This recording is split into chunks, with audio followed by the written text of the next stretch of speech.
Vectors को basically मैंने दो पार्ट में बांटा है, लेक्चर 1 एंड लेक्चर 2। दोनों लेक्चर में हम कोशिश करेंगे हर एस्पेक्ट को कवर करने की और ज्यादा से ज्यादा क्वेश्चन को प्रैक्टिस करने की। ठीक है, आज के लेक्चर में कुछ पोर्शन कवर होगा, बचा हुआ पोर्शन हम कल के लेक्चर में कवर करेंगे। दोनों लेक्चर में मिला के लगभग जेई मेंस लेवल पे जितनी भी वैरायटी होती है वो सारी कवर करने की कोशिश करेंगे। और ये दोनों लेक्चर के बाद फिर आपकी डीपीपी आपके को मिलेगी। ठीक है, क्योंकि आज डीपीपी इसलिए भी नहीं मिल पाएगी क्योंकि अपना लेक्चर आधा अधूरा रहेगा। ठीक है, तो कल मैंने आपको कुछ क्वेश्चंस दिए थे, वो आपने देखे थे एक बार? Yes sir. अच्छे थे क्वेश्चन? सर इनिशियल वाले तो इजी थे, लास्ट वाले अच्छे थे। हाँ बिल्कुल, इनिशियली वो मैंने वैसे ही डाले थे ताकि इनिशियली थोड़ा सा रिदम आपका बैठ जाए। उसके बाद क्वेश्चन काफी अच्छे थे, कॉन्सेप्चुअल क्वेश्चन थे सारे। ठीक है, तो उन कॉन्सेप्ट को हम सीखने की आज कोशिश करेंगे एंड उसके बाद फिर हम देखते हैं कि आज कितना हो जाता है। ठीक है, ओके चलो स्टार्ट कर देते हैं। तो देखो, वेक्टर्स के बारे में ऑलरेडी हमें बेसिक नॉलेज है, थ्योरी है, और ये पता है कि भाई वेक्टर्स का जो है डायरेक्शन होता है, मैग्नीट्यूड होता है। ठीक है, हमारा जो टॉपिक्स इसमें आज सिलेबस में है, basics of the vector, section formula, collinearity of the vector, product of the vector, और ये दो हैं, ये थोड़ा एक्स्ट्रा है। बाकी हम कोशिश करेंगे कि इन पे थोड़ा ज्यादा ध्यान दें, और इन दोनों को भी मैं पढ़ूंगा, लेकिन हो सकता है ये कल के लेक्चर में कवर। अगेन वेक्टर का जो क्वेश्चन आता है वो इन सब कॉन्सेप्ट को मिक्स होके आता है। अगर आपने अभी ध्यान दिया होगा तो कल एक टेस्ट पेपर में भी क्वेश्चन आया था, याद है वेक्टर का, जिसमें रेशियो वगैरह दिया हुआ था, और शायद वो था एंगल बाइसेक्टर पे क्वेश्चन आया था, याद है किसी को?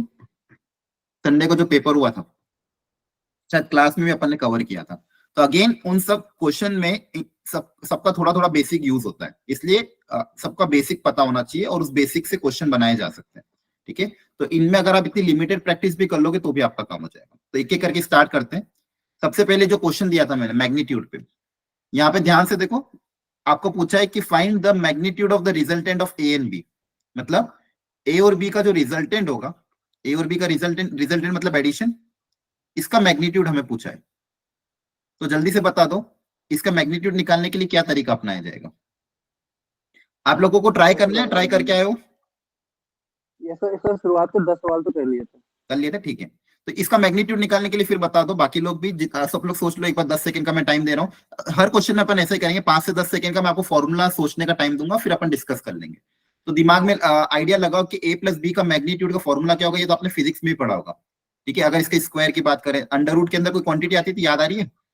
बोलो क्या आती है? Yes sir. Under root of c square b square 2ab a square plus b square, very good, plus 2ab cos theta, है ना? ये फिजिक्स में भी पढ़ा होगा आई थिंक, वेक्टर की स्टार्टिंग में। और हमें देखो मैग्नीट्यूड ऑफ ए पता है, मैग्नीट्यूड ऑफ बी पता है, दोनों के बीच में एंगल भी पता है, सबकी वैल्यू पुट अप करके आंसर निकल जाएगा, है ना? बोलो। Yes sir. ओके ग्रेट, हाँ है ना? जवाब देते रहना ताकि हम जल्द से जल्द आगे बढ़ते जाएं और अच्छे क्वेश्चन पे ज्यादा टाइम दें। इसके बाद जो सेकंड क्वेश्चन था, इसमें ए और बी वेक्टर डायरेक्टली दे बोला इसका मैग्नीट्यूड निकालो। तो कैसे निकालेंगे इसका मैग्नीट्यूड? ए वेक्टर पता है, पहले डॉट प्रोडक्ट से थीटा निकाल लेंगे, उसके बाद फिर a प्लस बी का मैग्नीट्यूड का फॉर्मूला डाल के वहां से वैल्यू निकालेंगे। हाँ ये एक तरीका है, थोड़ा सा लेंदी है। इसके अलावा और आसान तरीका होगा ना? सोचो, और आप डॉट प्रोडक्ट से मैग्नीट्यूड निकालोगे, फिर दोनों के बीच में एंगल निकालोगे, दोनों को ऐड कर देंगे ना, उसके बाद ऐड कर दो। वेरी गुड, अपन को क्या पूछा है? दोनों के रिजल्ट। हाँ, दोनों का ऐड कर दो। दोनों को जैसे ही आप ऐड करोगे, ये जे केप कट जाएगा, आपके पास क्या बचेगा? 2i cap plus k cap. अब इसका मैग्नीट्यूड अगर निकालना, किसी भी वेक्टर का मैग्नीट्यूड अपन को पता ही होता है, क्या होता है? Under root of a square plus b square plus c square, है ना? बोलो बच्चों। रूट 5। हाँ, रूट ऑफ 5। क्या है, सबको क्लियर है कॉन्सेप्ट? Yes sir. ओके, किसी को भी डाउट हो तो अनम्यूट करके पूछ लेना। ठीक है, अनम्यूट कर लेना, चैट पे मत लिखना, कोशिश करना अनम्यूट करके ही पूछ लो। फिर भी मैं बीच बीच में चैट देखता रहूंगा, लेकिन आप अनम्यूट करके पूछ लेना। ओके, नेक्स्ट आगे बढ़ते हैं। ये काफी अगेन ये कॉन्सेप्ट है जो कहीं ना कहीं आगे जाके क्वेश्चन में यूज होगा। आपको बोला है कि एक ऐसा वेक्टर बताओ जिसका मैग्नीट्यूड 3 यूनिट है और जो इस डायरेक्शन में। तो डायरेक्शन निकालने के लिए हम क्या करते थे? जैसे मान लो ये वेक्टर है पी क्यू, डायरेक्शन निकालना है तो क्या करोगे? यूनिट वेक्टर लेंगे पहले, यूनिट वेक्टर निकाल लेंगे। कभी भी किसी वेक्टर की डायरेक्शन निकालना तो वेरी गुड, यूनिट वेक्टर निकाल लो। तो यूनिट वेक्टर मतलब उसका मैग्नीट्यूड कितना होगा? 1। तो ये आ जाएगा यूनिट वेक्टर निकालने का तरीका, उस वेक्टर को उसके मैग्नीट्यूड से अगर आप डिवाइड कर दोगे तो आपको यूनिट वेक्टर मिल जाएगा। तो आपको जो भी वेक्टर पूछा है, सपोज आर वेक्टर पूछा है, फिर जो भी वेक्टर पूछा है, उसका डायरेक्शन तो क्या हो जाएगा? P Q cap. तो ये डायरेक्शन ये हो गया मैग्नीट्यूड 1 और मैग्नीट्यूड कितना लेना? 3। तो इस इंटू क्या कर दोगे? 3 कर दोगे। ये अपन ने ऐसे क्वेश्चन बहुत बार किए हुए हैं, राइट? ठीक है, और पीक्यू वेक्टर ऑलरेडी दिया हुआ है, पीक्यू का मैग्नीट्यूड आपका निकल जाएगा। मैग्नीट्यूड निकालने के लिए आसान तरीका again under root of a square plus b square plus c square. इसमें किसी को कोई स्टेप में डाउट हो तो प्लीज जल्दी पूछो, एनीवन? ये कितना आएगा? 3√3 है ना, 3√3 आएगा। और यहाँ पे आप पीक्यू वेक्टर को 3√3 से डिवाइड कर दोगे, इंटू 3 कर दोगे। क्या है, सबको क्लियर है? Yes sir. ओके। और ये चीज ध्यान रखना, इसका एज अ कॉन्सेप्ट भी आगे जाके यूज होगा। कभी भी आपको पता है, कभी भी अगर किसी वेक्टर के अलावा कोई डायरेक्शन पता करनी हो तो डायरेक्शन पता करने के लिए हमेशा अपन यूनिट वेक्टर का कॉन्सेप्ट अपनाते हैं। तो डायरेक्शन निकालने के लिए यूनिट वेक्टर अपन ने निकाल लिया, और यूनिट वेक्टर को फिर उसके मैग्नीट्यूड से डिवाइड मल्टीप्लाई कर दोगे तो आपको गिवन वेक्टर मिल जाएगा। ठीक है, तो ये कॉन्सेप्ट है, इसको ध्यान रखना, ये आगे जाके किसी भी क्वेश्चन में यूज हो सकता है। ओके, आगे बढ़ते हैं। अनदर इंपॉर्टेंट सेक्शन फॉर्मूला, और इसी से रिलेटेड आपको अभी टेस्ट पेपर में क्वेश्चन आया था। सेक्शन फॉर्मूला यहाँ पे भी सेम होता है, इसके कॉन्सेप्ट को समझना बहुत जरूरी है। जैसे मान लो आपका ये इनिशियल पॉइंट है, इसको रेफरेंस पॉइंट बोल सकते हैं, ओरिजिन बोल सकते हैं। अब ये कुछ भी हो सकता है, चाहे तो ये ओरिजिन हो सकता है या फिर कोई एक वेक्टर हो सकता है, A B c d p, कुछ भी। तो मान लो ये पॉइंट है पी, एक और कोई पॉइंट है ए, एक दूसरा पॉइंट है बी। ठीक है, तो यहां से मान लो आपके पास दो पोजिशन वेक्टर है, एक वेक्टर है पी ए, दूसरा वेक्टर है पी बी। ठीक है, तो ये दो पोजीशन वेक्टर अपन को पी के टर्म्स में, पी के रेफरेंस में दिए हुए हैं। अब मान लो ए और बी को ज्वाइन करने वाली जो लाइन है, ए और बी को ज्वाइन करने वाली जो लाइन है, इस पे कोई एक पॉइंट है सी, जो इस ए बी को m/n के रेशियो में क्या कर रहा है, डिवाइड कर रहा है। ए बी को ध्यान से समझना कॉन्सेप्ट को, ए बी को m/n के रेशियो में अगर डिवाइड कर रहा है, और मुझे फाइंड आउट क्या करना है, इस पॉइंट सी का पोजीशन वेक्टर मतलब पीसी वेक्टर फाइंड आउट करना है। मुझे क्या क्या गिवन है, P A vector A vector के टर्म्स में गिवन है, पीबी वेक्टर बी वेक्टर के टर्म्स में गिवन है, और मुझे ये पता है जो पॉइंट सी है ए बी को m/n के रेशियो में डिवाइड कर रहा है। तो जल्दी बता दो पीसी का फॉर्मूला क्या आएगा, सेक्शन फॉर्मूला जो अपन 9-10 में अप्लाई करते थे। अगेन सेम बात बताओ, एम को किसके साथ मल्टीप्लाई करोगे, ए के साथ के बी के साथ? बी के साथ। ध्यान रखना, एम किसके साथ मल्टीप्लाई होगा, बी के साथ। तो क्या करोगे, m into B vector plus n into A vector upon m plus n, है ना? Yes sir. ये कब अप्लाई करेंगे, जब इंटरनल डिवीजन हो। ये कब अप्लाई करेंगे, जब इंटरनल डिवीजन हो। और अगर मान लो कोई पॉइंट एक्सटर्नली डिवाइड कर रहा है, तो एक्सटर्नल डिवीजन के लिए फॉर्मूला क्या हो जाएगा, बस माइनस आ जाएगा इन दोनों। माइनस आ जाएगा। इस पूरे फॉर्मूले में जहां पे भी m भी है, बस यहाँ पे प्लस की जगह क्या आ जाएगा, माइनस। बाकी फॉर्मूले में कोई चेंज नहीं है। तो ये आपका इंटरनल डिवीजन का फॉर्मूला हो गया, एक्सटर्नल डिवीजन का फॉर्मूला। ध्यान रखो यहाँ पे मिल क्या रहा है अपन को, पीसी का पॉइंट सी का पोजीशन वेक्टर अपन निकाल रहा है, ये इंपॉर्टेंट है। तो m को मल्टीप्लाई करेंगे b के साथ, m को मल्टीप्लाई करेंगे a के साथ, divided by m plus n। Divide में क्या आएगा, सम ऑफ द रेशियो। इससे आपको position vector of point C मिल जाएगा, जो इस ए बी को m/n के रेशियो में डिवाइड कर रहा है, इंटरनली एंड एक्सटर्नली। ठीक है, चलिए अब इस पे क्वेश्चन अपन अटेम्प्ट कर लेते हैं। ठीक है, देखो ध्यान से, काफी अच्छा क्वेश्चन है ये वाला। The position vector of the point ABC are this. The P divides AB in the ratio 3:4 and Q divides BC in the ratio 2:1 externally. Then find the vector PQ. तो अपन एक एक करके निकाल लेते हैं, जल्दी मुझे बता दो। P जो है वो AB को डिवाइड कर रहा है, P जो है वो AB को डिवाइड कर रहा है किसी रेशियो 3:4 में। A वेक्टर है ये, B वेक्टर है ये। तो कोई एक जना मुझे बता दो ये P वेक्टर क्या आएगा, या तो इसको OP वेक्टर बोल दो, बताओ एनीवन? एक्सटर्नल डिवीजन है 4 into a minus 3b upon में 4 minus 3। ठीक है, 4 इंटू आप करना चाह रहे हो A vector minus 3b minus 3 into b. आप चाहो तो 3 को B के साथ भी कर सकते हो पहले, तो 3 इंटू बी माइनस 4 इंटू ए भी कर सकते हो, या फिर 4 इंटू ए माइनस 3 इंटू बी, कोई भी कर सकते हो, चलेगा। तो मान लो आपने करा 4 इंटू ए माइनस 3 इंटू बी वेक्टर। अब ऊपर जो सीक्वेंस लिया उसी में माइनस कर देंगे कि 4 3 माइनस 4 करेंगे, 4 माइनस 3 माइनस 3। वेरी गुड, तो ये ओपी वेक्टर आ गया। इसी तरह से अगला बोला गया जो ओक्यू वेक्टर है वो बीसी को 2:1 के रेशियो में डिवाइड करता है। तो यहाँ पे मान लो मैंने बी बना दिया, यहाँ पे सी बना दिया, यहाँ पे क्यू बना दिया एक्सटर्नली, और यहाँ पे रेशियो बोले 2:1। तो ये बी वेक्टर है, ये सी वेक्टर है। तो यहाँ से मेरे पास अगेन ओक्यू वेक्टर आ जाएगा। तो ओक्यू वेक्टर क्या आ जाएगा, जल्दी से बता दो। 2c माइनस में b बाइज of c vector minus of b vector upon 2 - 1, है ना? अब मुझे बता दो पीक्यू वेक्टर कैसे निकलेगा। ओपी पता है, ओक्यू, हाँ, पीक्यू वेक्टर कैसे निकालते, position vector Q minus P, ये सबको पता है। Yes sir. Yes sir. PQ vector निकालने का तरीका क्या होता है, क्यू पीछे वाले में से आगे वाला सब्सट्रैक्ट हो जाएगा, आपके पास ये वेक्टर आ जाएगा और फिर आप ऑप्शन आराम से मैच कर सकते हो। ठीक है, तो ये बेसिक फॉर्मूला पे बेस्ड क्वेश्चन था। आई होप सबने अटेम्प्ट किया होगा घर पे। किसी को डाउट हो तो फिर भी पूछ लेना, कोई स्टेप नहीं समझ में आई हो तो अनम्यूट करके पूछ लेना, कोई दिक्कत नहीं है। 10 सेकंड लगेंगे पर मैं बता दूंगा। चलो, आपको लग रहा हो कि फास्ट हो रहा है तो भी बता देना। ये क्वेश्चन बेसिक है इसलिए हम आगे बढ़ रहे हैं, लेकिन अगर आपको फिर भी लगता हो कि कोई चीज नहीं समझ में आई तो पूछ लेना। Okay, next question. ये काफी अच्छा क्वेश्चन, ये थोड़ा कॉन्सेप्चुअल है। ये किसी ने अटेम्प्ट किया था? एनीवन? किसी का आंसर आया हो तो एक बार सब लोग डायग्राम बना लेते हैं। पढ़ लो क्वेश्चन, आप सब लोग, मैं डायग्राम बना रहा हूँ, पढ़ो एक बार। ये क्वेश्चन सीखने लायक है। यहाँ पे 4 पॉइंट सवाल इधर क्लास में भी कराया था। क्लास में भी कराया था, हाँ बिल्कुल क्लास में कराया था कि ABCD 4 पॉइंट है, ABCD। इसको करने के बहुत तरीके होते हैं एक्चुअली, अलग अलग। ठीक है, हर बार कोई ना कोई अच्छा तरीका मिल जाता है ऐसे टाइप के क्वेश्चन को सॉल्व करने का, और इसमें कहीं ना कहीं कॉन्सेप्ट भी आता है। अच्छा, कि मान लो 4 पॉइंट है प्लेन में ABCD और बोला गया E and F are the mid point of AC and BD। तो AC और BD बनाना पड़ेगा, तो AC और BD बना देते हैं। तो ये AC ये बना दिया और एक BD बना देते हैं, ये BD बना दिया। ठीक है, E जो है वो AC का मिड पॉइंट है, तो E मान लो यहां बना दिया, और F जो है वो BD का मिड पॉइंट है, तो F को यहां बना दिया। अब क्वेश्चन में बोला गया है कि AB वेक्टर, सब लोग इस कॉन्सेप्ट को बहुत ध्यान से समझना। ऐसा एक और क्वेश्चन आगे आएगा तो वो आप खुद से अटेम्प्ट करना, लेकिन ये पहली बार क्वेश्चन आ रहा है इसलिए मैं इसको समझा रहा हूं।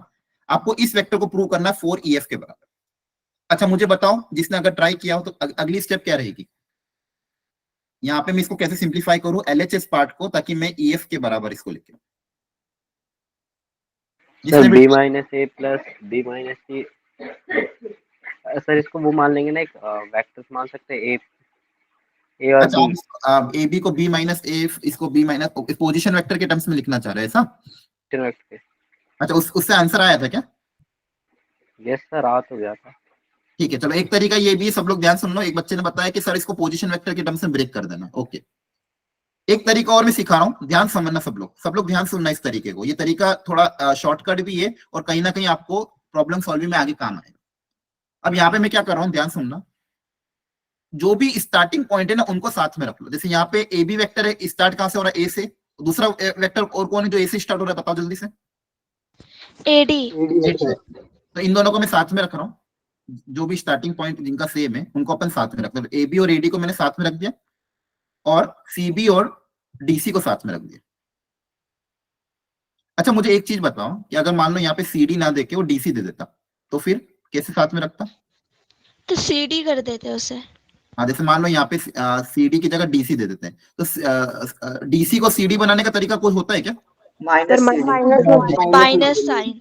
माइनस टाइम्स कर देना। तो स्टार्टिंग वाला सेम होना चाहिए, ध्यान रखना। स्टार्टिंग वाला क्या होना चाहिए? सेम। अगर DC देते तो उसको उल्टा करके माइनस CD कर देते। खैर यहाँ पे क्वेश्चन में उनको CD दिया हुआ है तो कोई जरूरत नहीं है, तो अपन ने यहाँ पे मान लो दोनों को साथ में रख लिया। चलो, तो यहाँ पे मैं क्या करा, ध्यान समझना। इसको क्या दिया था? ये CD दिया था ना, हाँ CD दे दिया। ओके, अब मैं कहीं ना कहीं थोड़ा सा सेक्शन फॉर्मूला का रिवर्स प्रूव कर रहा हूँ। देखो, सेक्शन फॉर्मूला में अपने पास फॉर्मूला क्या आया था, देखो ध्यान से, MA plus MB upon M plus B। यहाँ पे कहीं ना कहीं रेशियो थे। ठीक है, तो अगर मान लो मेरे पास कोई इस तरह से दिया हो, फॉर एग्जांपल यहीं पे मैं लिख रहा हूँ 2A वेक्टर या फिर प्लस 3B वेक्टर, तो मुझे डिनोमिनेटर में क्या चाहिएगा ताकि मैं इसको सेक्शन फॉर्मूला के टर्म्स में लिख पाऊँ? जैसे अगर यहाँ 2A तो कई से मल्टीप्लाई डिवाइड करूँ? 5 से मल्टीप्लाई डिवाइड। हाँ, 5 से मल्टीप्लाई डिवाइड। कई से मल्टीप्लाई डिवाइड करेंगे? 5 से मल्टीप्लाई डिवाइड करेंगे, हाँ या ना? ताकि कहीं ना कहीं रेशियो क्रिएट हो जाए। बोलो, क्योंकि डिनोमिनेटर में क्या आता है? M प्लस N आता है। बोलो, आ रही बात समझ में? Yes sir. ठीक है, तो ये देखो, ये कॉन्सेप्ट अपन अपनाना चाह रहे हैं। और मान लो आपको अगर मान लो ऐसा दे दिया होता A प्लस B वेक्टर, तो कई से मल्टीप्लाई डिवाइड करता? 2। हाँ, 2 से मल्टीप्लाई। तो मैं कई से मल्टीप्लाई डिवाइड करता 2 से, ताकि मेरा कहीं ना कहीं कोई पोजीशन वेक्टर इस तरह से क्रिएट हो जाए। अगर A प्लस B दिया होता तो 2 से multiply divide, 2A plus 3B दिया होता तो यहाँ पे एक 2 है, यहाँ पे 3 है, तो इनका सम कितना रहा? 5। तो 5 से मल्टीप्लाई डिवाइड करता तो कुछ ना कुछ ये वाला क्रिएट होता। अब देखो, इसका फायदा क्या होगा वो मैं समझा रहा हूँ। अब यहाँ पे मेरे पास कहाँ पे क्या क्वेश्चन है? हाँ, ये रहा, सॉरी, AB प्लस AD है, गलती से ही बोली, AB प्लस AD। तो यहाँ पे बताओ, AB है और दूसरा है AD। बेसिकली मतलब ये तो पोजीशन वेक्टर है, तो इसको अपन मान लो B वेक्टर मान लो, D वेक्टर मान लो। तो यहाँ पे कई से मल्टीप्लाई डिवाइड करें? 2 से। समझ में आ रहा है? स्टार्टिंग मतलब ये पॉइंट P, यहाँ पे अपने पास अपन ने क्या माना था? O माना था या फिर P माना था। इस बार P की जगह क्या दे दिया है? ए दे दिया है। ये सबको क्लियर हो रहा है? एडी और एबी आ रही बात समझ में सबको? हाँ है ना बच्चों?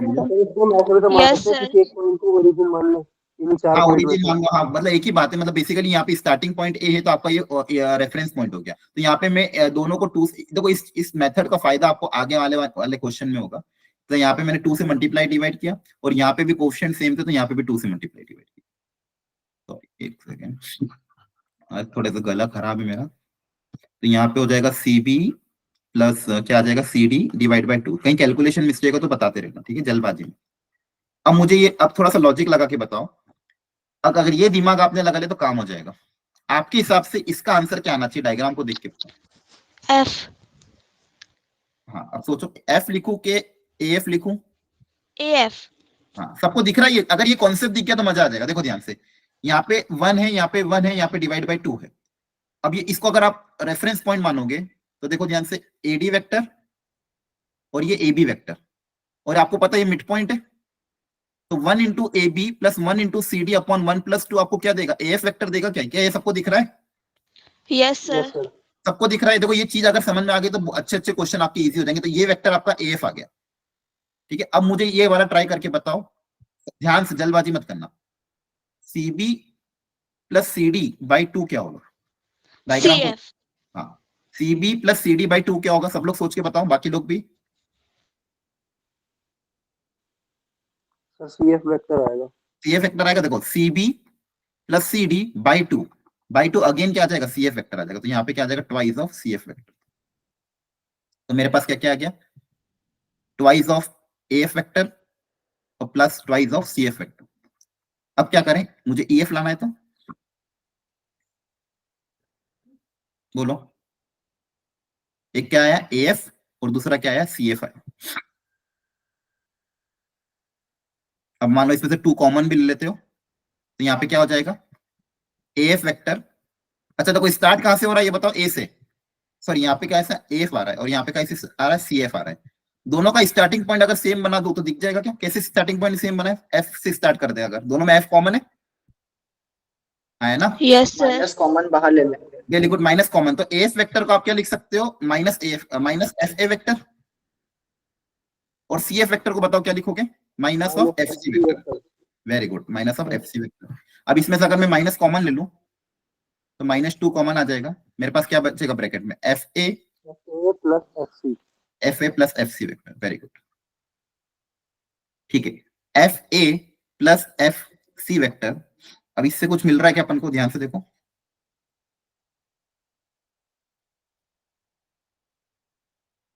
अगर इसको अगेन 2 से मल्टीप्लाई 2 से डिवाइड मिल रहा है ना?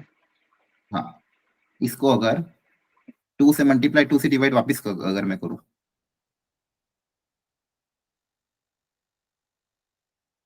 FE मिल रहा है सर। FE मिल रहा है, FA प्लस FC, F से A की तरफ, मान लो F से A की तरफ, F से C की तरफ, तो आपको क्या मिलेगा, FE मिलेगा। देखो मिड पॉइंट है ना E, यस सर। देखो ध्यान से, F को आपने रेफरेंस पॉइंट मान लिया, एक वेक्टर आपका आया FA वेक्टर, एक वेक्टर आपका आया FC वेक्टर। तो FA प्लस FC बाई 2 करोगे तो ये मिड पॉइंट वाला वेक्टर मिलेगा, है ना? तो आपको क्या मिल जाएगा, FE वेक्टर। तो आपके पास क्या आ जाएगा, देखो इसकी वैल्यू -4 टाइम्स FE वेक्टर, और FE वेक्टर को वापस क्या लिख सकते हो, 4 टाइम्स EF वेक्टर। आई बात समझ में? बोलो, ये क्वेश्चन को आप रिपीट करना घर जाके, काफी अच्छा क्वेश्चन था, कॉन्सेप्चुअल क्वेश्चन था। इस मेथड से एक बार रिपीट करने की कोशिश करना। अगेन तरीका सिखा रहा हूं ध्यान से। पहले तो हमने ये देखा कि जो स्टार्टिंग पॉइंट सेम थे उनको दोनों को साथ में रख दिया। सब लोग ध्यान समझ लो, एक और क्वेश्चन इस पे भी मैं करूंगा। स्टार्टिंग पॉइंट सेम थे उनको साथ में रख दिया, CB और CD को साथ में रख दिया। इसके बाद मैंने इसको रेशियो में कन्वर्ट करने के लिए, यहाँ पे क्वेश्चन 1 था, यहाँ पे 1 था, तो M को 1 मान लिया, N को 1 मान लिया, तो 2 से मल्टीप्लाई करा, 2 से डिवाइड किया। यहाँ पे भी 2 से मल्टीप्लाई 2 से डिवाइड। तो यहाँ पे सेक्शन फॉर्मूला से मुझे दिख गया कि M into A vector plus N into B vector upon M plus N, यहाँ से AF आ गया, यहाँ से आपके पास आ गया CF vector. Again starting point मुझे सेम करना था, तो दोनों में F कॉमन था, तो इसलिए मैंने माइनस कॉमन लेके इसको क्या बना दिया, FA प्लस FC। अब देखोगे ध्यान से, तो FA प्लस FC और 1:1 है, तो आपको क्या मिल जाएगा, FE वेक्टर। क्या मिल जाएगा, FE वेक्टर, और FE वेक्टर को उल्टा क्या हो जाएगा, EF वेक्टर। ठीक है एवरीवन, क्या है, क्लियर है? Yes sir. ठीक है, इसमें एक और क्वेश्चन करेंगे इसी टाइप का, एक और क्वेश्चन, तो आपको और कॉन्सेप्चुअल क्लियरिटी आ जाएगी। चलो ये वाला सब लोग ट्राई करो, 2023 में आया था। जल्दी से मैं आपको 60 सेकेंड्स दे रहा हूं, एक बार ट्राई करो। सेम कॉन्सेप्ट पे, जब मैंने कॉन्सेप्ट सिखाया उसी कॉन्सेप्ट पे बेस है, जो मैंने एक एक बात बताई थी उसी स्टेप्स को आपको फॉलो करना है। किनको साथ में रखना है, किनको साथ में नहीं रखना है, रेशियो क्रिएट करने की कोशिश करना, अपने आप हो जाएगा। जितनी भी स्टेप है सारी स्टेप इस क्वेश्चन में अप्लाई हो रही है। अब जो कॉन्सेप्ट सीखा था इसको इसमें अप्लाई करो और ट्राई करो सब। 1 से 1.5 मिनट आप ले लो, लेकिन अच्छे से ट्राई करो तो बताओ आंसर क्या है। ये 2 क्वेश्चन अगर आपने आ गए तो फिर आपसे सारे क्वेश्चन हो जाएंगे इस टाइप के।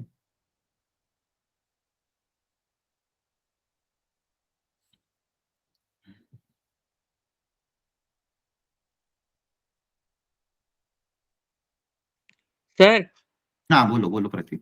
सर वो पिछले क्वेश्चन में एक डाउट था। हाँ हाँ 1 सेकेंड। बाकी लोगों ने क्वेश्चन लिख लिया क्या? मैं पिछला क्वेश्चन पे जा रहा हूँ। सबने क्वेश्चन नोट डाउन कर लिया है क्या? लिख लिया सर, लिख लिया। Yes sir. ओके, आप लोग ट्राई करो सब लोग। हाँ हाँ बोलो प्रतीक, 1 सेकेंड। हाँ बताओ कहाँ पे, कौन सी स्टेप में डाउट था? सर ये आपने लिखा है A B vector plus A D vector लिखा है ना आपने सर? हाँ हाँ हाँ सर इसके नीचे जो आपने, तो sir A B vector plus A D vector तो ए सी वेक्टर के बराबर होगा ना? A B vector plus A D vector किसके बराबर होगा? A c. A C vector. अच्छा हाँ, तो यहाँ पे आपको एक बेसिक कंसेप्चुअल डाउट है, देखो ध्यान से। ये बहुत सी बार बच्चों को कंफ्यूजन हो सकता है, एक बार मुझे बताना इसमें गलती कहाँ पे। बाकी लोग जो है वो ट्राई करते रहो अपना। एक बच्चे ने डाउट ये पूछा है कि सर ए बी वेक्टर और ये जो भी मैंने बनाया था, इसको पहले बना लेता हूँ डायग्राम, एक काम करता हूँ।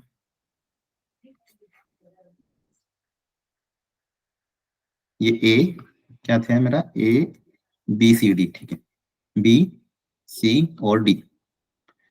तो सही बताया आपने कि A B plus A D, A B vector plus A D vector, क्या A B vector plus A D vector A C vector के बराबर हम लिख सकते थे इस क्वेश्चन में? बाकी लोग बताओ हाँ या ना।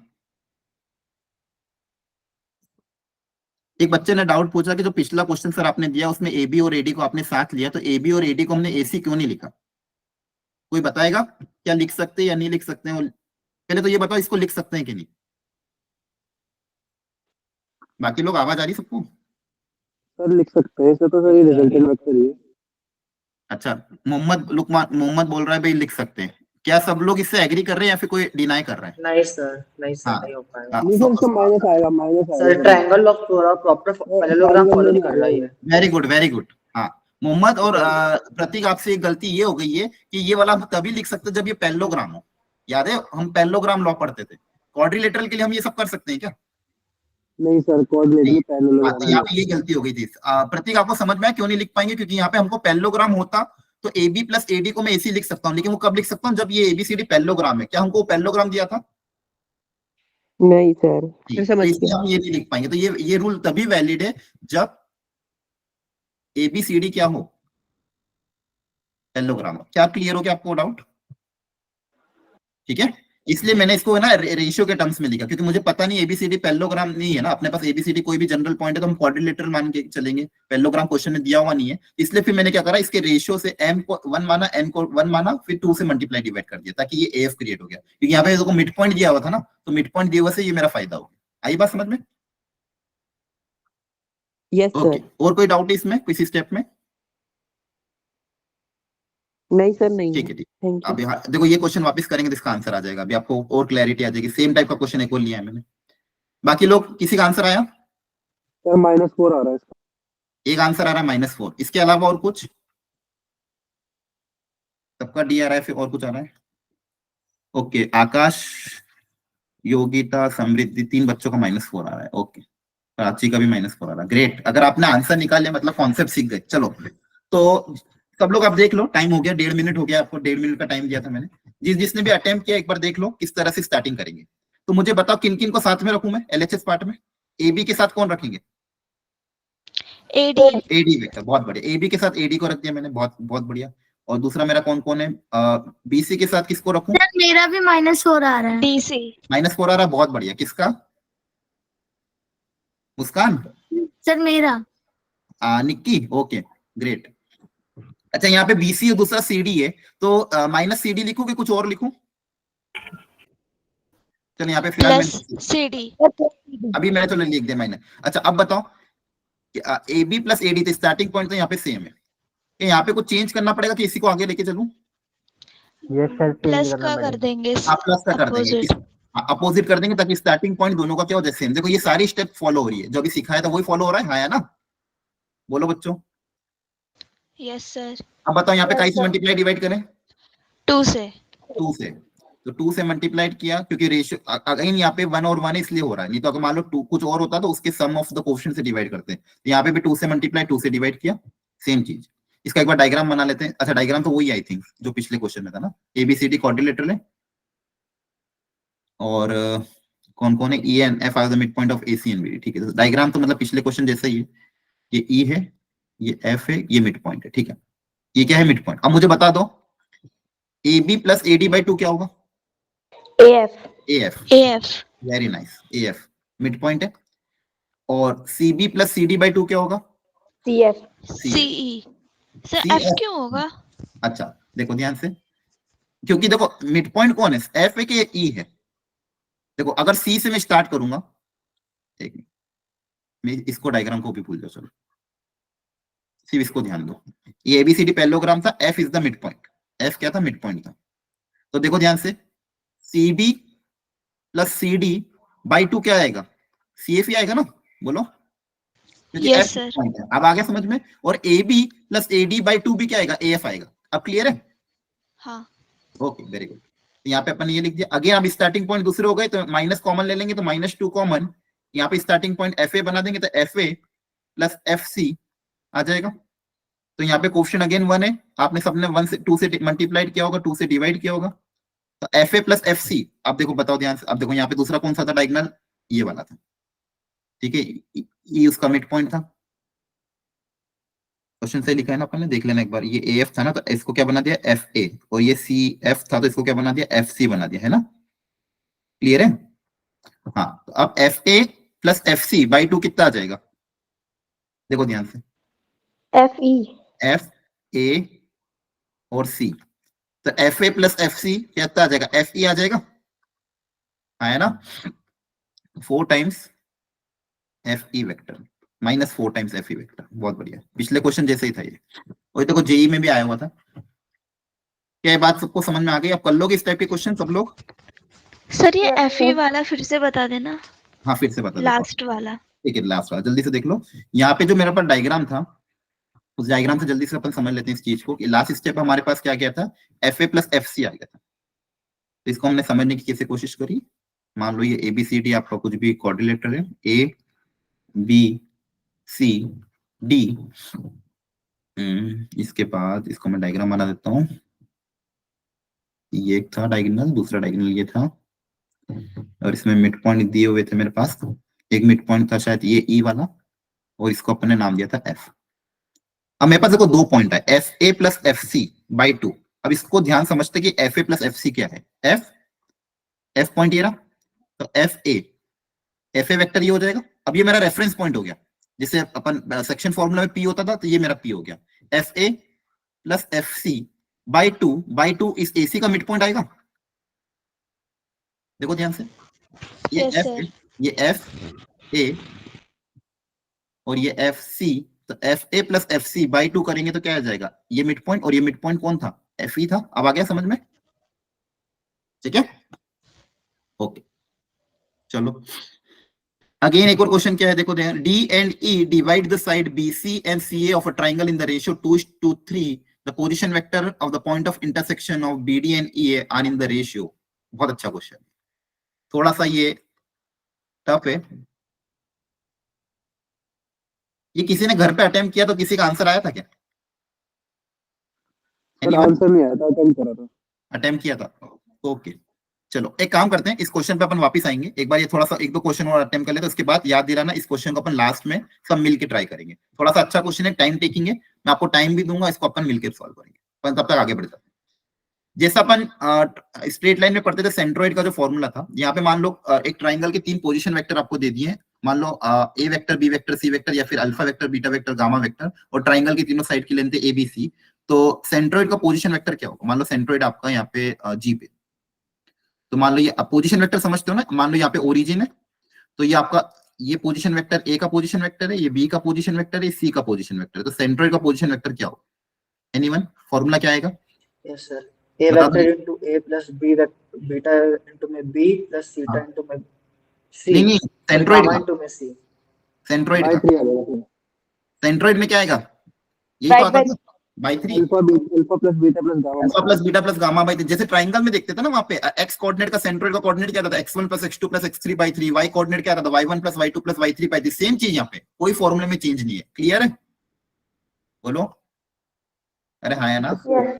ठीक है।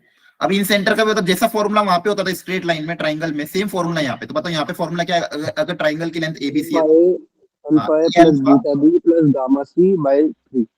Very good. बाय नहीं, बाय 3 नहीं आएगा सर, कुछ और आ गया सर। अब डिनोमिनेटर में क्या आएगा? a plus B plus C, A plus B plus C. हाँ, plus B plus C, very good. तो ये दो फॉर्मूले ध्यान रख लेना। सेंट्रोइड आपको पता ही है, सेंट्रोइड वो पॉइंट होता है जहां पे तीनों मीडियन इंटरसेक्ट करते हैं। ट्राइंगल के जो तीनों मीडियन होते हैं वो जिस पॉइंट पे इंटरसेक्ट करते हैं उसको बोलते हैं सेंट्रोइड। और आपका इन सेंटर जो होता है वो एंगल बाइसेक्टर का इंटरसेक्शन होता है। ये अपन ने ऑलरेडी स्ट्रेट लाइंस में बहुत बार पढ़ा हुआ है। तो एंगल बाइसेक्टर का जो इन सेंटर वो ये वाला पॉइंट है। तो ये आपका हो गया सेंट्रोइड, ये आपका हो गया इन सेंटर। ऑर्थो सेंटर निकालने के लिए हम क्या करते थे? एल्टीट्यूड का इंटरसेक्शन करते थे। काय का इंटरसेक्शन करते थे? एल्टीट्यूड का। तो इससे मेरे पास ऑर्थो सेंटर आता था। ऑर्थो सेंटर को मान लो ओ से डिनोट कर लो, ठीक है। और इसके अलावा एक आता था सर्कम सेंटर। तो सर्कम सेंटर बताओ एनीवन क्या होता था? तीनों परपेंडिकुलर बाइसेक्टर्स का इंटरसेक्शन, तीनों साइड का परपेंडिकुलर साइड बाइसेक्टर आपका होता था सर्कम सेंटर। मान लो सर्कम सेंटर को आप सी से डिनोट कर रहे हो, ठीक है। अच्छा, इस ऑर्थो सेंटर, सर्कम सेंटर और सेंट्रोइड में एक रिलेशन आता था, क्या था वो? ओजीसी सर आता था 2:1 में। बहुत बढ़िया, ये रटाया था बहुत बार मैंने, ये एकदम रटा होना चाहिए बात, तो कोई भूलेगा भी नहीं इस चीज को, भूलना भी नहीं है। ओ जी सी सबको याद है कि नहीं है? Yes sir. ओके, ओ मतलब ऑर्थो सेंटर, जी मतलब सेंट्रोइड, सेंट्रोइड और सी मतलब सर्कम सेंटर। ये बार बार बहुत बार यूज किया, बहुत बार आपके नोट्स में लिखा। जिसको अभी भी याद नहीं, इसको लिख के अपने टेबल के सामने चिपका लेना, बहुत यूज होता है। ओ मतलब ऑर्थो सेंटर, जी मतलब सेंट्रोइड, सी मतलब सर्कम सेंटर। और ये रेशियो कितना होता है? 2:1। 2:1। बहुत बढ़िया, ठीक है। तो ये सबको पता होना चाहिए। और सेंट्रोइड निकालना मेरे लिए आसान है, ऑर्थो सेंटर भी निकालना मेरे लिए आसान है, क्योंकि परपेंडिकुलर से हम ऑर्थो सेंटर निकालते हैं। तो ऑर्थो सेंटर पता है, सेंट्रोइड पता है, तो 2:1 के रेशियो की मदद से हम सर्कम सेंटर निकाल सकते हैं। तो ये तरीका होगा सर्कम सेंटर निकालने का। सर्कम सेंटर निकालने के लिए आप ऑर्थो सेंटर निकाल लो, सेंट्रोइड निकाल लो, और फिर 2:1 रेशियो की मदद से सर्कम सेंटर आ जाएगा, ठीक है। एक क्वेश्चन है यहाँ पे, ये इसी लास्ट ईयर आया था। P and Q respectively are the circumcenter and orthocenter of the triangle ABC. तो PA plus PB plus PC किसके बराबर होगा? और ऑप्शन में दिया है OQ, PQ, twice of PQ, twice of QP। P और Q क्या है? ट्राइंगल के सर्कम सेंटर और ऑर्थो सेंटर। कैसे करें इसको?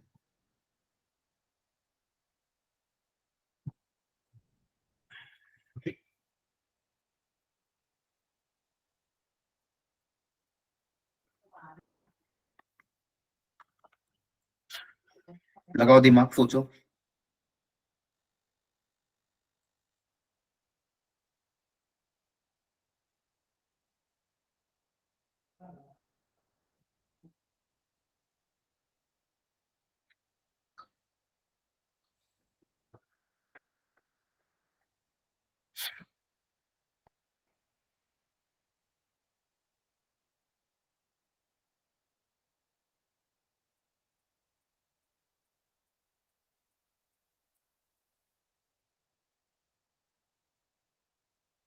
अच्छा, सर्कम सेंटर, ऑर्थो सेंटर, और अपने पास एक रिलेशन जो अभी अपन ने पढ़ा था वो क्या था? वापस बोलो।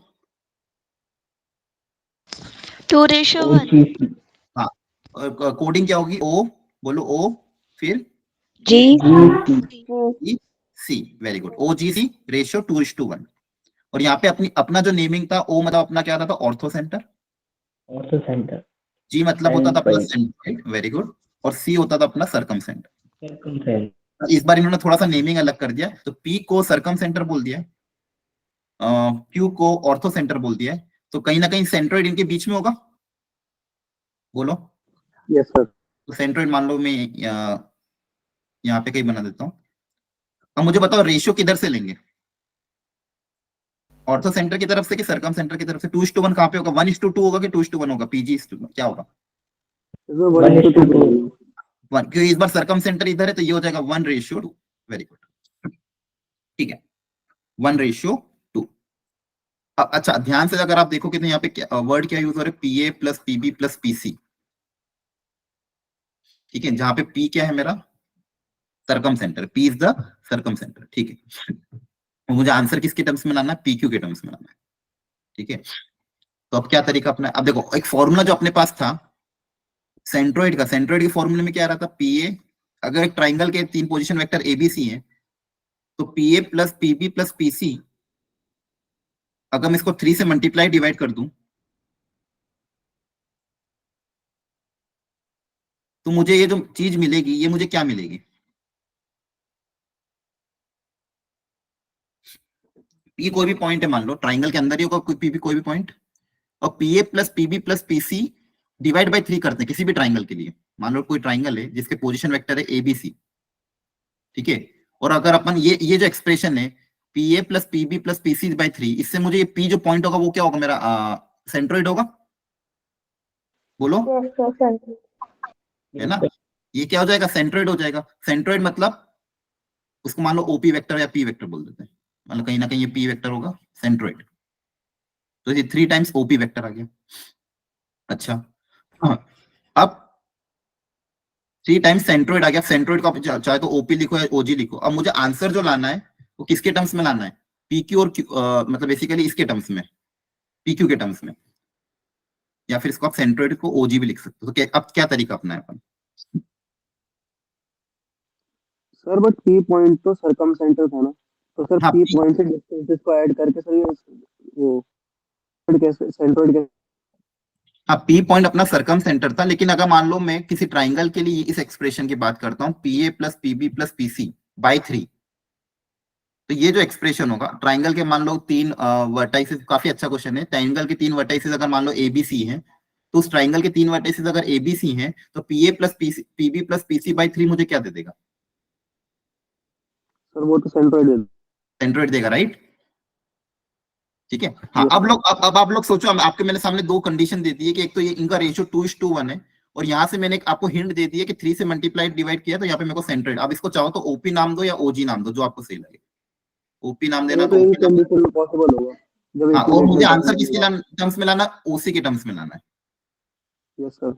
हाँ, अब सोचो और देखो इससे आंसर आ रहा है कि नहीं आ रहा। आंसर आपको ऑर्थो सेंटर और सरकम सेंटर के टर्म्स में लाना है, मतलब इसको ओसी के टर्म्स में कन्वर्ट करना है। करो ट्राई आप,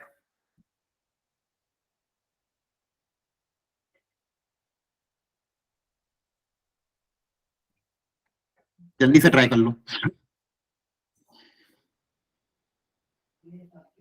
1 मिनट का टाइम है आपके पास। 2 हिंट मैंने आपको दे दी है कि एक तो सेंट्रोइड का एक कॉल हो जाएगा, दूसरा ये। अब इसकी मदद से क्या आपका आंसर आ रहा है कि नहीं आ रहा है ये चेक करो। यस सर, रात हो गया। हाँ, आ रहा है। तो बाकी लोग भी जल्दी ट्राई कर यस लो, सर।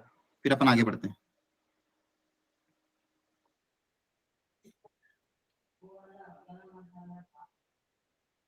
क्या आंसर आ रहा है? Sir 2 PQ। 2 PQ कि OQ? Yes sir, sir PQ। PQ, okay. बाकी लोग भी जल्दी सोचो थोड़ा।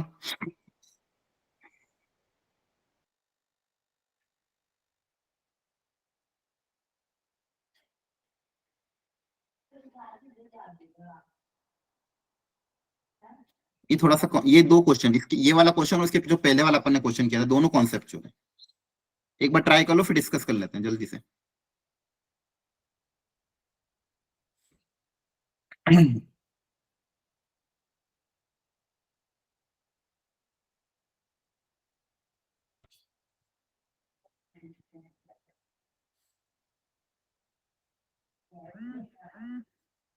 कर लिया ट्राई? जल्दी बोलो।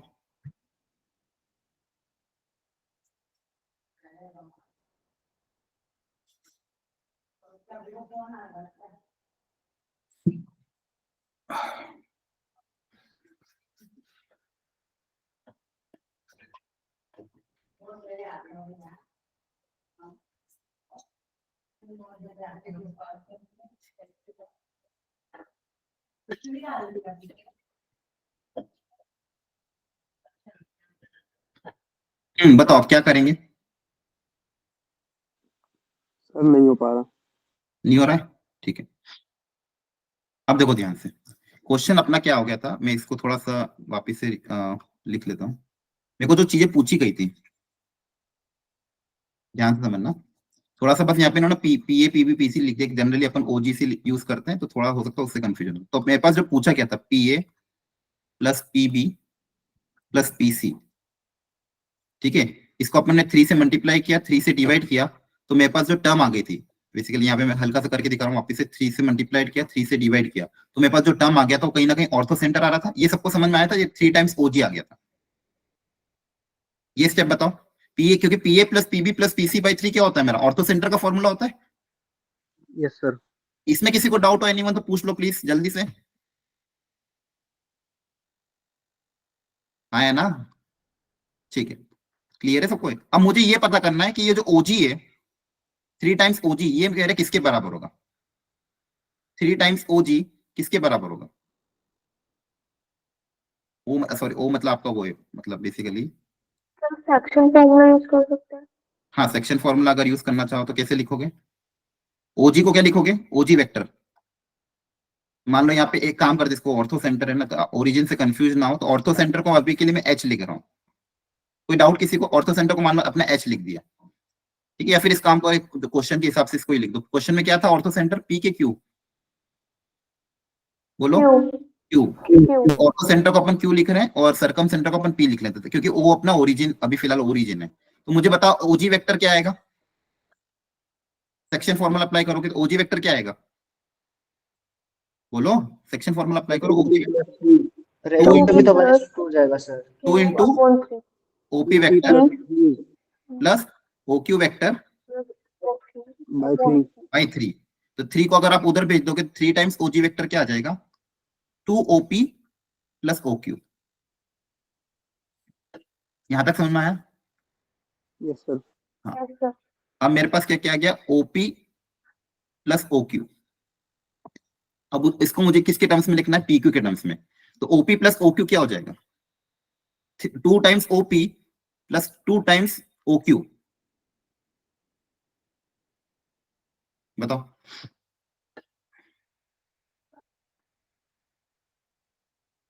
कैसे इसको आप पीक्यू के टर्म्स में कन्वर्ट करें।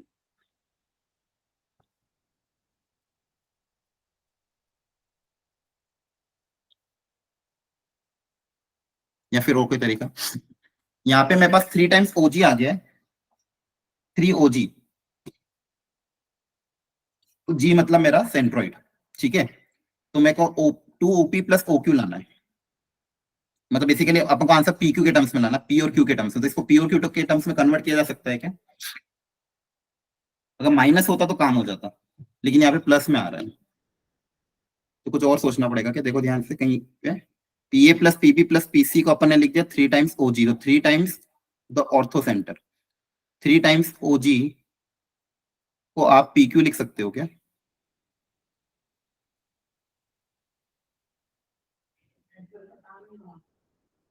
Sir PA plus PB plus PC को पोजीशन वेक्टर से ओपन करके और उसके बाद सर आ जाएगा, मतलब नहीं, पोजीशन वेक्टर से ओपन करो, ए माइनस पी करके।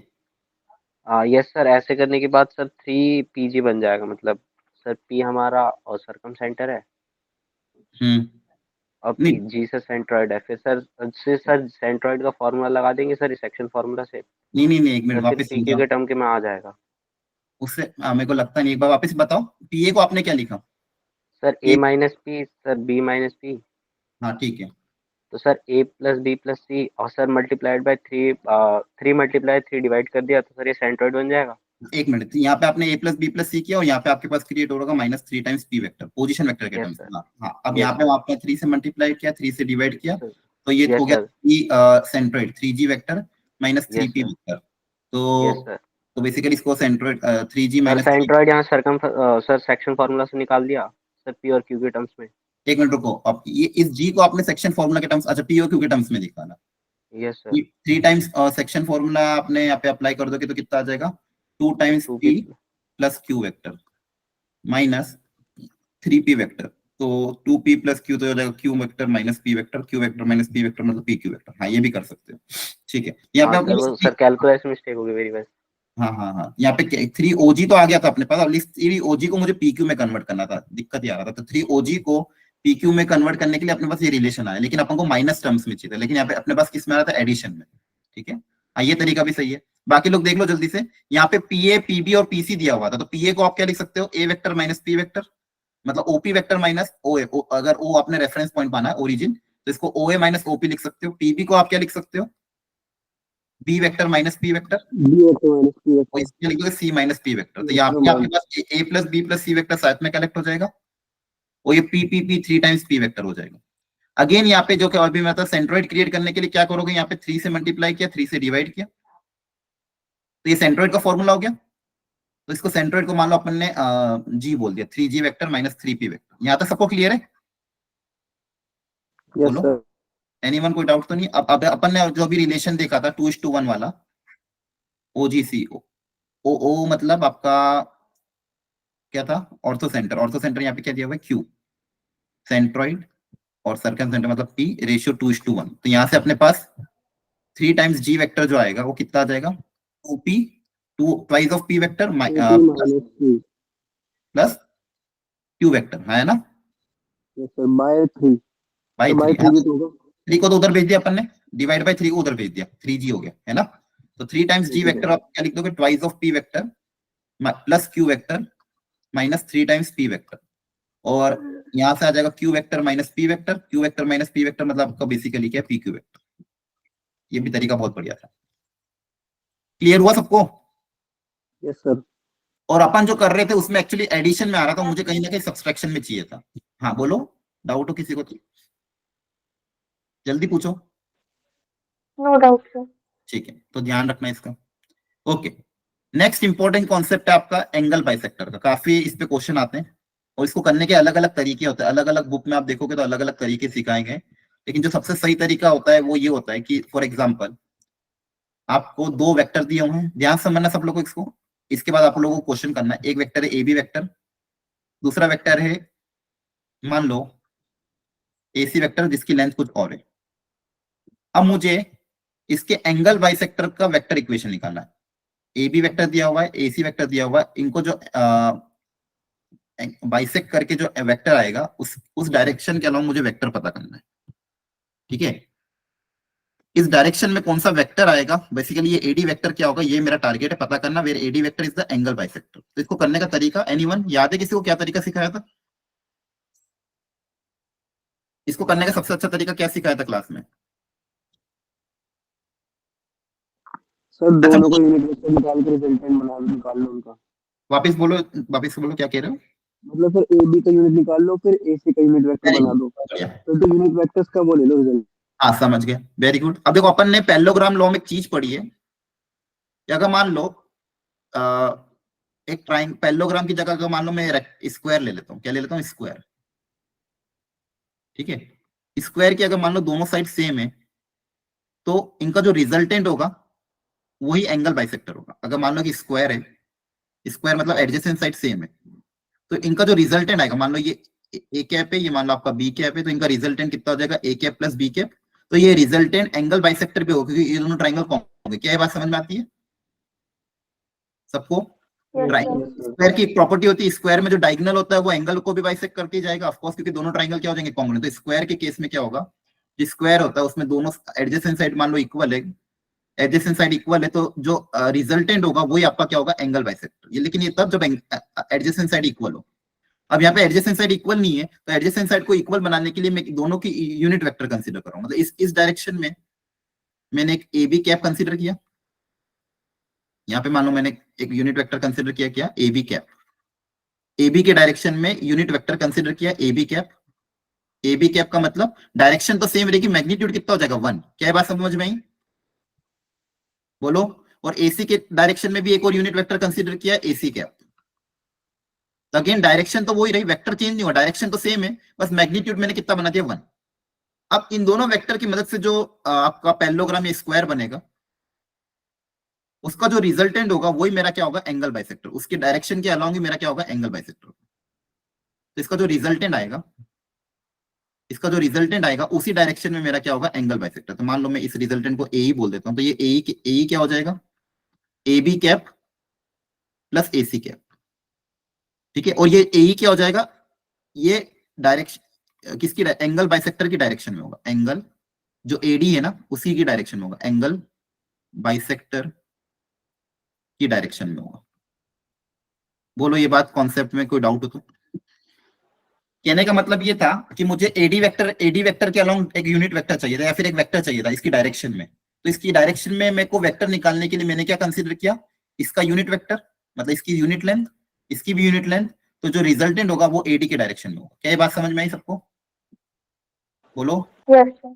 ठीक है, एडी वेक्टर का अगर मुझे डायरेक्शन निकालना है, तो एडी वेक्टर का अगर डायरेक्शन निकालना है, तो डायरेक्शन निकालने के लिए हम क्या यूज करते हैं, यूनिट वेक्टर का कॉन्सेप्ट। इसकी डायरेक्शन में वेक्टर कौन सा, ए वेक्टर, तो इस ए का क्या मैं निकाल लूंगा, यूनिट वेक्टर। जो भी वेक्टर यहां से आएगा उसका यूनिट वेक्टर हम निकाल लेंगे, और उस यूनिट वेक्टर को एडी के मैग्नीट्यूड से अगर मैं मल्टीप्लाई कर दूंगा तो मेरे पास एडी वेक्टर आ जाएगा। तो डायरेक्शन क्या हो जाएगी, ए कैप, और मैग्नीट्यूड से मल्टीप्लाई कर दोगे तो आपको एडी वेक्टर मिल जाएगा। ठीक है, इसको मैं वापस समझाने की कोशिश करूं, ध्यान समझना। जैसे मैंने बोला कि मान लो आपको एक वेक्टर दिया हुआ है, ए बी वेक्टर, कुछ ना कुछ वेक्टर दे दिया, मान लो आई कैप प्लस जे के प्लस -2 के कैप। एक दूसरा वेक्टर दे दिया, मान लो एसी वेक्टर कुछ आपको आई कैप प्लस जे कैप। वो बोला है कि एक एंगल बाइसेक्टर वेक्टर निकालो जिसकी लेंथ है 5 यूनिट। 5 यूनिट का एंगल बाइसेक्टर निकालना है। 5 यूनिट का क्या निकालना है, एंगल बाइसेक्टर। अब मैग्नीट्यूड तो मुझे पता ही है, अब इस मैग्नीट्यूड के अलावा मुझे यूनिट वेक्टर निकालना है। क्या निकालना है मुझे, यूनिट वेक्टर, हाँ है ना। मैग्नीट्यूड तो मुझे पता ही है वेक्टर का, मुझे अगर यूनिट वेक्टर मिल जाएगा तो डायरेक्शन मिल जाएगी। अब ए कैप निकालने का तरीका, ए वेक्टर निकालने का तरीका क्या बताया था आपको मैंने, a b cap plus a c cap. तो इससे आपको ए वेक्टर आ जाएगा। ये जो भी वेक्टर आएगा उस वेक्टर का आप क्या निकाल लोगे, यूनिट वेक्टर ए कैप। जैसे यूनिट वेक्टर आएगा उस वेक्टर को आप 5 से मल्टीप्लाई करोगे तो एडी वेक्टर आ जाएगा। बोलो ये बात समझ में आई कि नहीं आई? हाँ या ना में जवाब दो बच्चों। Yes, sir. Okay. जिसको नहीं आया तो यस वापस, सर, आ गया। जिसको नहीं आया तो वापस पूछ लो।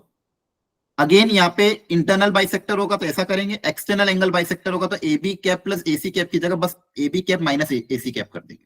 एक्सटर्नल एंगल बाइसेक्टर हो जाएगा। एक्सटर्नल का मतलब क्या होता है, फॉर एग्जांपल ये आपका दो वेक्टर है, ठीक है, तो इनका इंटरनल एंगल बाइसेक्टर यहीं ऐसा जाएगा, ये आपका इंटरनल एंगल बाइसेक्टर हो गया। और एक्सटर्नल निकालना तो इसको मान लो पीछे एक्सटेंड किया, ब्लू से बना देता हूँ एक्सटर्नल एंगल बाइसेक्टर, इसको पीछे एक्सटेंड किया, और ये जो हो जाएगा ये आपका हो जाएगा एक्सटर्नल एंगल बाइसेक्टर, ये आपका हो जाएगा इंटरनल। ठीक है, ये आपका मान लो ए वेक्टर है, ये बी वेक्टर है, तो ये इंटरनल और ये एक्सटर्नल। तो एक्सटर्नल के केस में माइनस लग जाएगा फॉर्मूले में, और इंटरनल के केस में प्लस लग जाएगा। बस ये दो चीज आपको ध्यान रखनी है। ठीक है, अब इस पे क्वेश्चन करते हैं। सब लोग शांति से इस क्वेश्चन को करो। 1.5 मिनट का मैं आपको टाइम दे रहा हूँ, इसका फाइनल आंसर बहुत प्रॉपर्ली निकालना, जल्दी से। क्वेश्चन को पढ़ो, जो भी कॉन्सेप्ट सीखा है तो उस कॉन्सेप्ट को अप्लाई करो।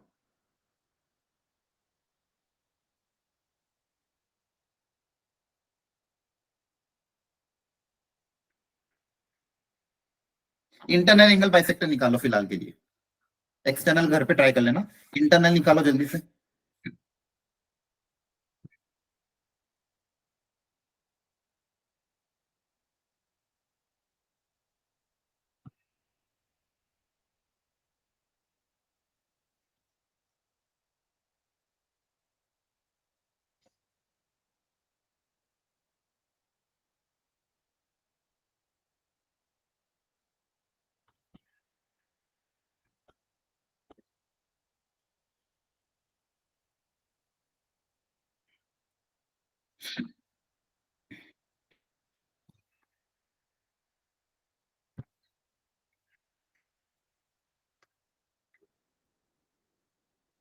सब लोग निकालो फाइनल आंसर,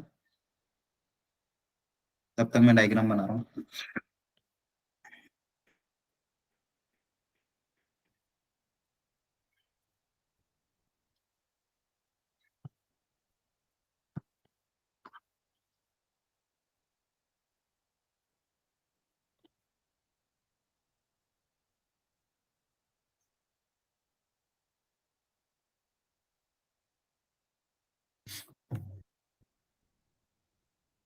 निकल गया। निकल गया, वेरी गुड।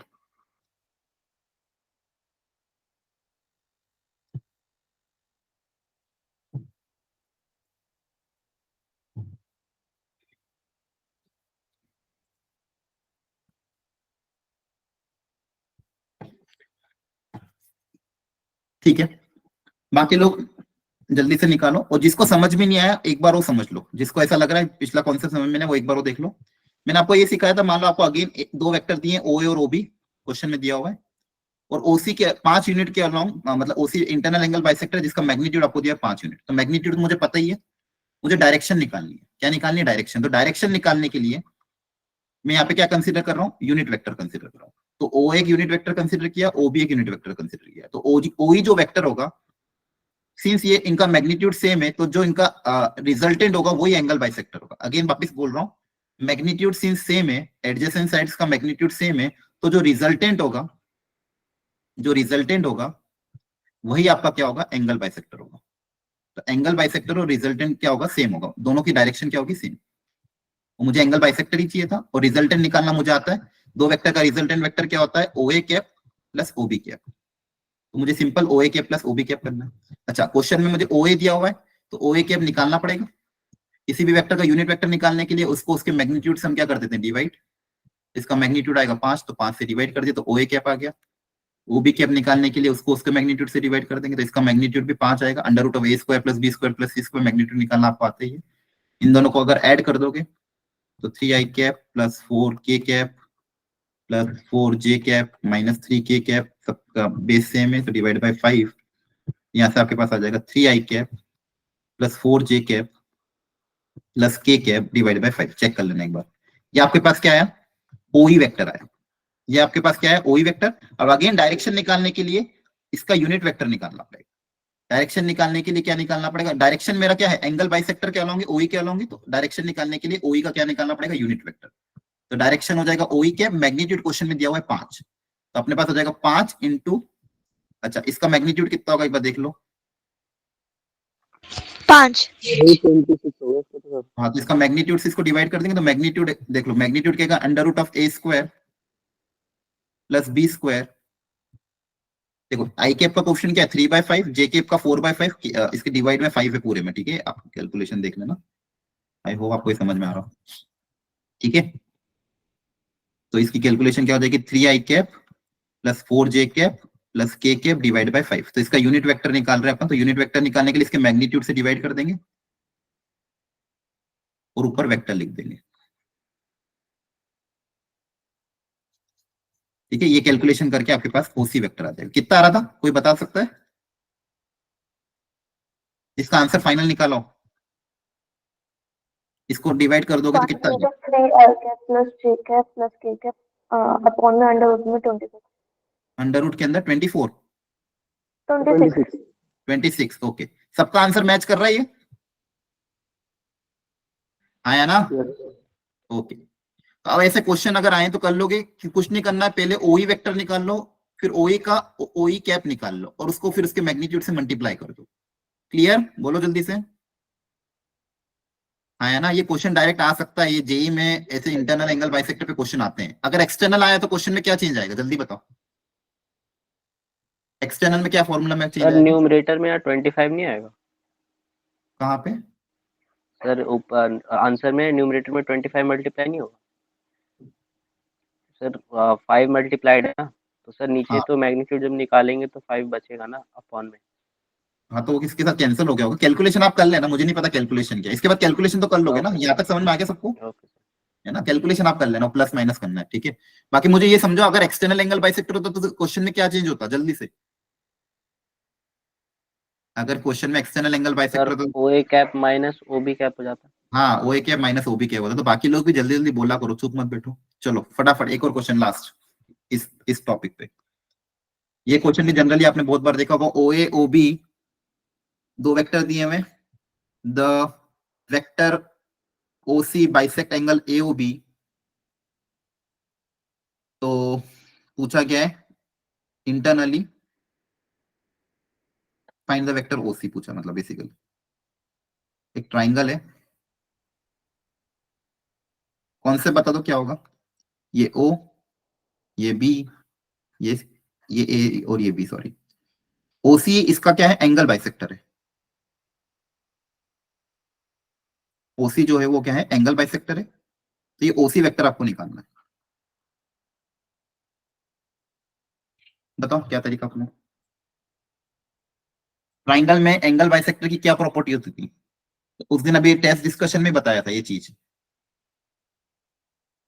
ये अगर एंगल बाइसेक्टर है तो इसकी क्या सर वो प्रॉपर्टी होगी? सेम रेशियो में डिवाइड करते हैं ना, OA एंड OC से।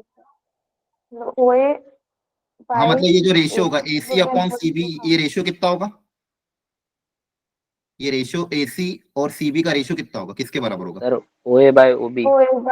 हाँ very good, OA by very good. ये पता होना चाहिए सबको कि ये जो ट्राइंगल, ये जो साइड होगी, ये जो लेंथ होगी, ये मान लो OA का मैग्नीट्यूड है, ये लेंथ क्या होगी? OA का मैग्नीट्यूड। ये लेंथ क्या होगी? OB का मैग्नीट्यूड। उस दिन भी बताया था ऐसा सेम क्वेश्चन कि ट्राइंगल में इंटरनल एंगल बाइसेक्टर की क्या प्रॉपर्टी होती है कि ये जो पॉइंट C होता है, ये इसको OA इस टू OC के OB के मैग्नीट्यूड में क्या करता है? डिवाइड करता है। क्या है, सबको पता है?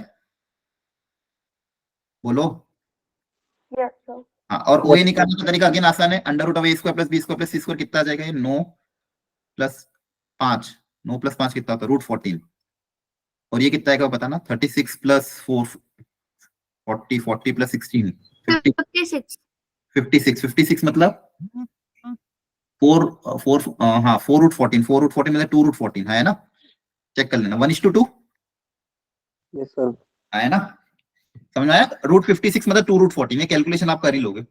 अब ये 2√14 1:2 आया, अब ये 1:2 है तो क्या OC वेक्टर आ जाएगा? OA पता है, OB पता है, तो OC आ जाएगा, यस सर। है ना? 1 into B vector, OB vector basically, plus 2 into OA vector divided by M plus N। ठीक है, कर लेना कैलकुलेशन। तो ये डायरेक्ट क्वेश्चन आते हैं ऐसे। इंटरनल एंगल बाइसेक्टर में बस आपको ये प्रॉपर्टी ध्यान रखनी है कि इंटरनल एंगल बाइसेक्टर साइड्स के रेशियो में ही डिवाइड करता है, फिर सेक्शन फॉर्मूला अप्लाई करके आप एंगल बाइसेक्टर निकाल सकते हो। तो दोनों वेराइटी आपको घर पे एक बार रिपीट करके ट्राई करना है। ठीक है, चलो आगे बढ़े। क्या यहाँ तक कोई दिक्कत किसी को? एनीवन? जल्दी बोलो, कोई दिक्कत तो नहीं? ठीक है, मजा आ रही है, समझ में आ रही सब चीजें? Sir. Okay yes sir. Okay, clear है, वेरी गुड। इनको घर पे प्रैक्टिस कर लेना, हो जाएगा ये चैप्टर आपसे अच्छे से। कल का लेक्चर ओवर है, कल के लेक्चर में हम एक और बार और ज्यादा प्रैक्टिस करेंगे। अब कोलिनियरिटी पे आ जाते हैं। अगेन बहुत इंपॉर्टेंट कॉन्सेप्ट है, जनरली बच्चे डर जाते हैं या फिर कहीं ना कहीं इसमें बहुत कंफ्यूजन क्रिएट होता है, लेकिन इसको हमको बहुत सिंप्लीफाइड रखना है। कोलिनियरिटी भी दो तरह की हो सकती है कि कोलिनियरिटी ऑफ, या तो कोई बोलेंगे भाई कोलिनियरिटी ऑफ वेक्टर्स, दो चीज के बारे में हमको डील करना रहता है। तो अगर मैं आपको ये बोलूं कि 3 पॉइंट से प्लेन में ABC, जिनके पोजीशन वेक्टर मान लो मुझे दिए हुए हैं, A vector, B vector, C vector, तो ये 3 पॉइंट अगर कोलिनियर है तो इन 3 पॉइंट को कोलिनियर प्रूव करने के लिए क्या तरीका अपनाएंगे वेक्टर में? क्या तरीका? ट्रायंगल लॉ लगाएंगे। Triangle law? ट्रायंगल बना के एरिया 0। नहीं, ट्राइंगल बना के एरिया 0, तो फिर आपको वेक्टर्स में ट्राइंगल का एरिया कैसे निकालते हो? और आसान है, उससे आसान तरीका एक और है कि अगर 3 पॉइंट जिनके पोजीशन वेक्टर मेरे को पता है, ABC वेक्टर, अब इन 3 पॉइंट को मुझे कोलिनियर प्रूव करना है, तो मैं क्या तरीका अपनाऊं? सर डॉट प्रोडक्ट 0 कर देंगे, ट्रिपल प्रोडक्ट। किनका डॉट प्रोडक्ट? AB और BC का। AB और BC का। एक बच्चा बोल रहा है कि सर AB और BC वेक्टर, तो अगर दो वेक्टर का डॉट प्रोडक्ट 0 होता तो उससे क्या मिलता है? नहीं सर, डॉट नहीं, क्रॉस प्रोडक्ट 0 कर देंगे। क्रॉस प्रोडक्ट 0 कर दोगे, ठीक है। हाँ, डॉट प्रोडक्ट 0 करते हो तो आपको क्या मिलता है? परपेंडिकुलर की कंडीशन आती है ना?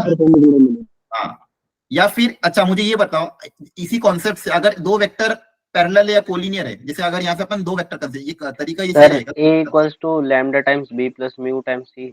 हाँ very good, A vector equal to lambda times AB या BC, कुछ भी कर सकते हो। एक वेक्टर को दूसरे का लैम्डा टाइम्स कर दिया तो भी आपका काम हो जाए, है ना?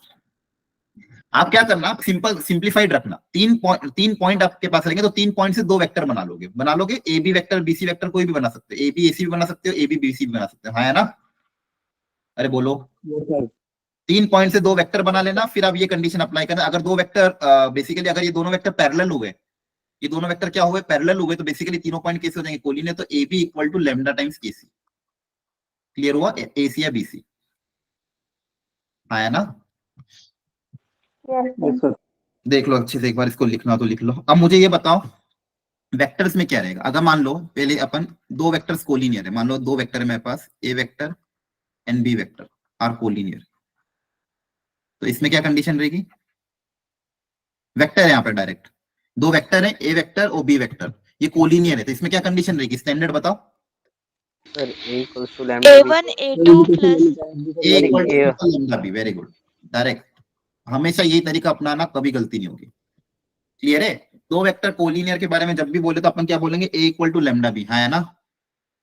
Yes sir. याद रख लोगे सब लोग? बोलो जल्दी से। Yes sir. ठीक है, ओके, तो ये दो चीज आपको ध्यान रखनी है। इसमें और भी थ्योरम्स आती है और भी कॉन्सेप्ट आते हैं, इसमें आगे आते हैं धीरे धीरे। ठीक है, कोलिनियरिटी ऑफ 3 पॉइंट्स, अभी मैंने बताया 3 पॉइंट्स की मदद से आप दो वेक्टर बना लेना, दो वेक्टर की मदद से बोल देना A B equal to lambda times BC vector, तो आपके बोल देंगे भाई 3 पॉइंट कोलिनियर है। ठीक है, चलो ये क्वेश्चन ट्राई कर लो 2023 का, अच्छा क्वेश्चन है, लगाओ दिमाग, बताओ आंसर कितना आएगा।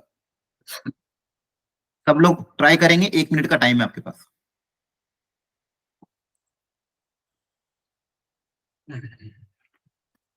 आज का लेक्चर काफी इंपॉर्टेंट है, एक ही लेक्चर में अपने बहुत सारे कॉन्सेप्ट कवर हो रहे हैं।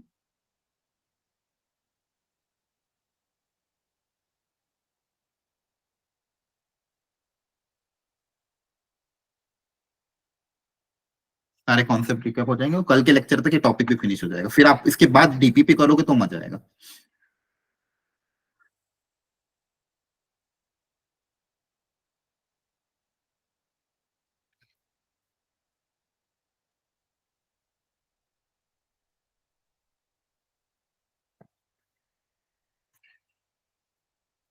सब लोग ट्राई करो, आंसर निकालने की कोशिश करो।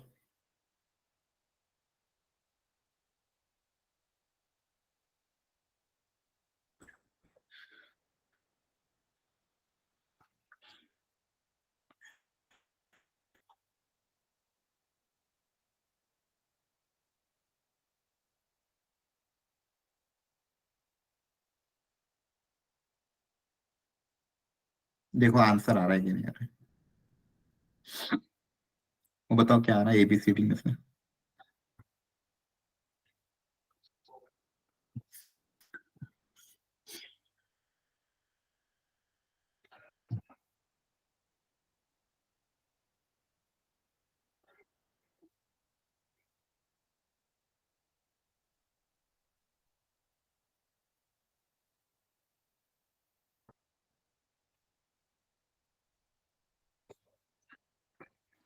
सर 25 25 कैलकुलेशन चेक करो वापिस से।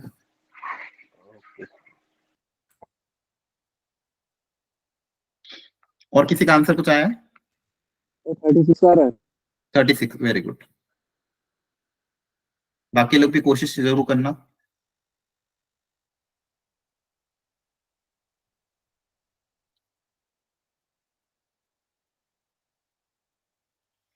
सोम, सुमराय, निक्की, रोहित, विवेक, बाकी लोग, मेहक। यस सर निकाल।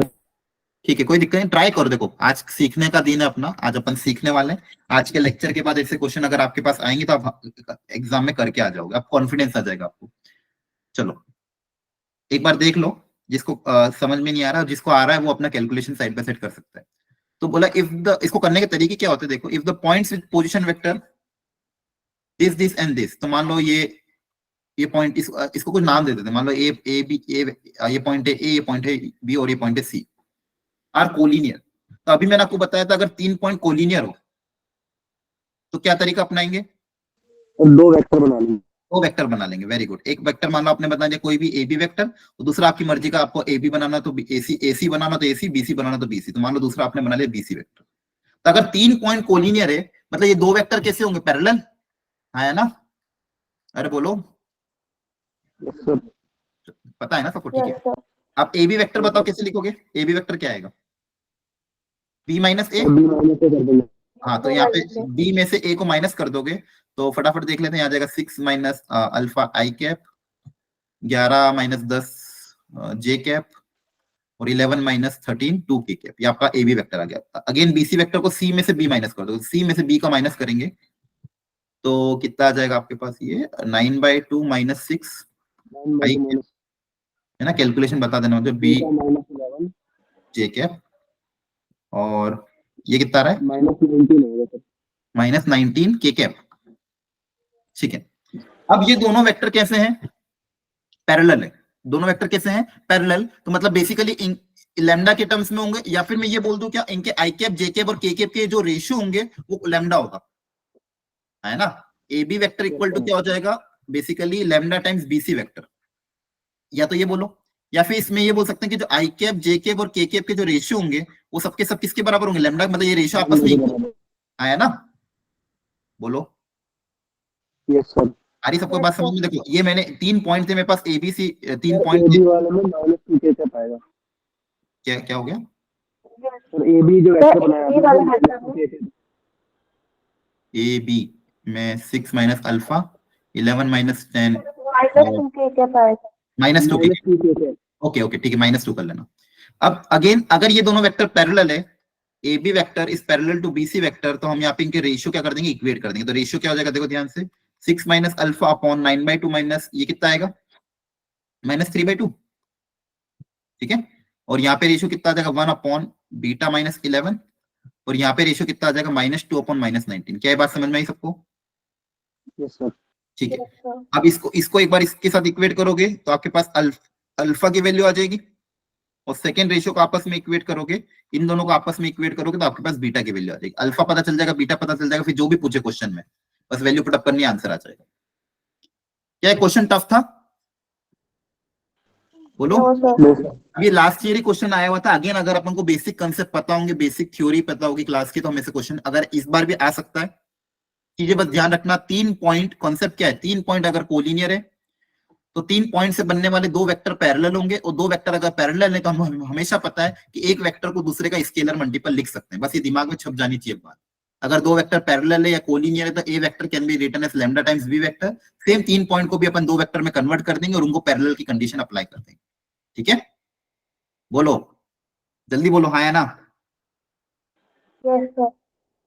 बाकी लोग हाँ सब लोग बोलते रहा करो यार, बोलते हो तो मजा आती है, चुपचाप मत बैठो। चलो नेक्स्ट, एक और स्टैंडर्ड क्वेश्चन, आपने बहुत बार देखा होगा ये क्वेश्चन क्लास नोट्स में कराया हुआ है भी कि ए बी सी 3 जल्दी से देख लो, स्टैंडर्ड क्वेश्चन है क्लास इलस्ट्रेशन का। A B C are 3 vector of which every pair is non collinear, मतलब ए बी और सी आपस में कैसे नॉन कोलिनियर, कोई भी आपस में कोलिनियर नहीं है।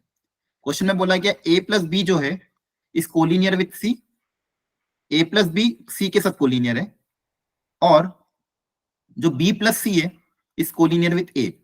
तो पूछा गया है ए प्लस बी प्लस सी बताओ। तो मुझे बताओ अगर ए प्लस बी वेक्टर जो है क्वेश्चन में बोला है इस कोलिनियर विथ सी,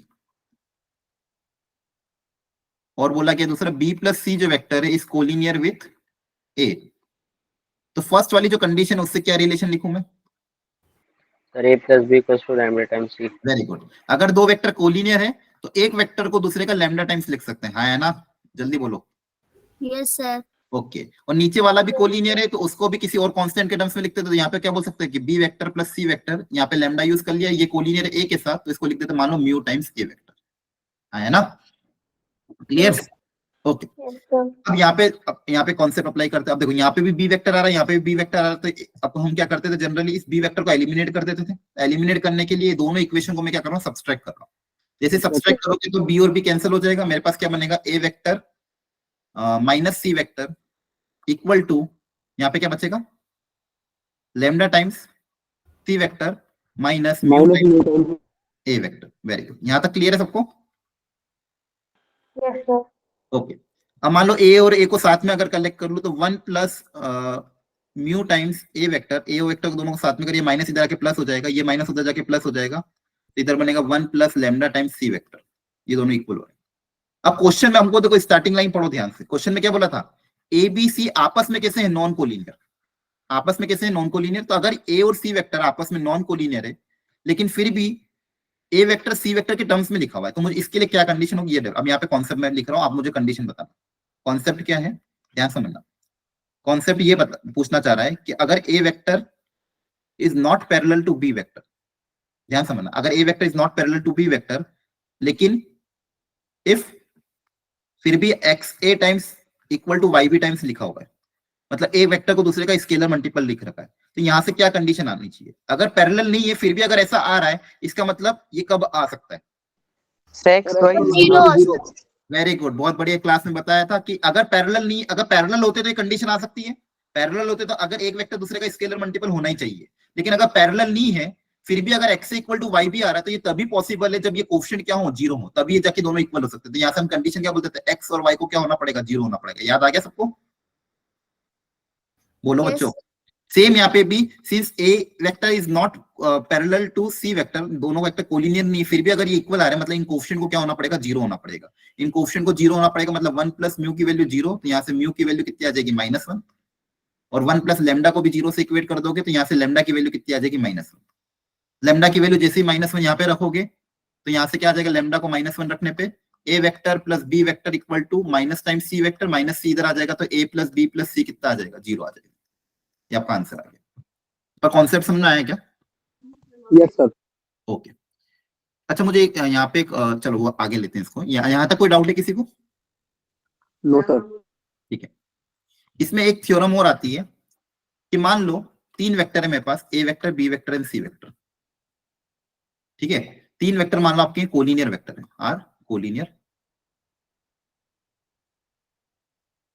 3 मतलब ये पॉइंट है, मान लो 3 पॉइंट जो है आपस में कोलिनियर है, ए बी सी 3 पॉइंट है जिनके पोजीशन वेक्टर है, मान लो ए वेक्टर, बी वेक्टर और सी वेक्टर, और ये 3 पॉइंट अगर मान लो एक लाइन में लाई कर रहे हैं तो, और इसमें एक रिलेशन हमको दिया हुआ है क्या कि X A plus Y B plus Z C equal to 0 अगर दिया हुआ है तो यहाँ से कंडीशन क्या डेवलप होगी, इनका जो सम ऑफ द कोएफिशिएंट होगा ये 0 होगा। ये क्लास में मैंने थ्योरम लिखवाई थी आपके नोट्स में पिछली बार कि इनका सम ऑफ द कोएफिशिएंट क्या होगा, 0 होगा। ऐसा क्यों होता है, यहाँ पे प्रूव किया मैंने कि मान लो अगर A vector point A B C अगर कोलिनियर है तो ए B equal to lambda time B C लिख सकता हूँ, है ना?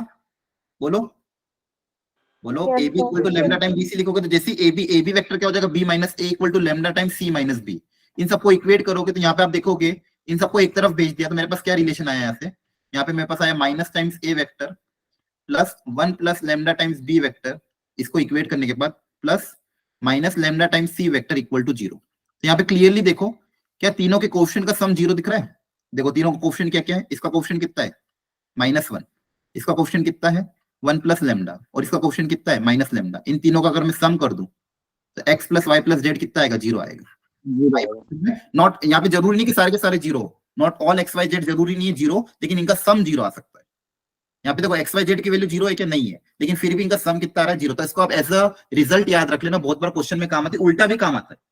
उल्टा कैसे बोला गया कि अगर A B X A plus Y B plus Z C equal to 0 और X plus Y plus Z plus ये 0 है तो इससे आप क्या कंडीशन अप्लाई करोगे कि ए बी सी वेक्टर कैसे होंगे, कोलिनियर होंगे, sorry A B C point collinear होंगे। अच्छा यहाँ पे कंफ्यूजन भी होता है, ध्यान से सुनना।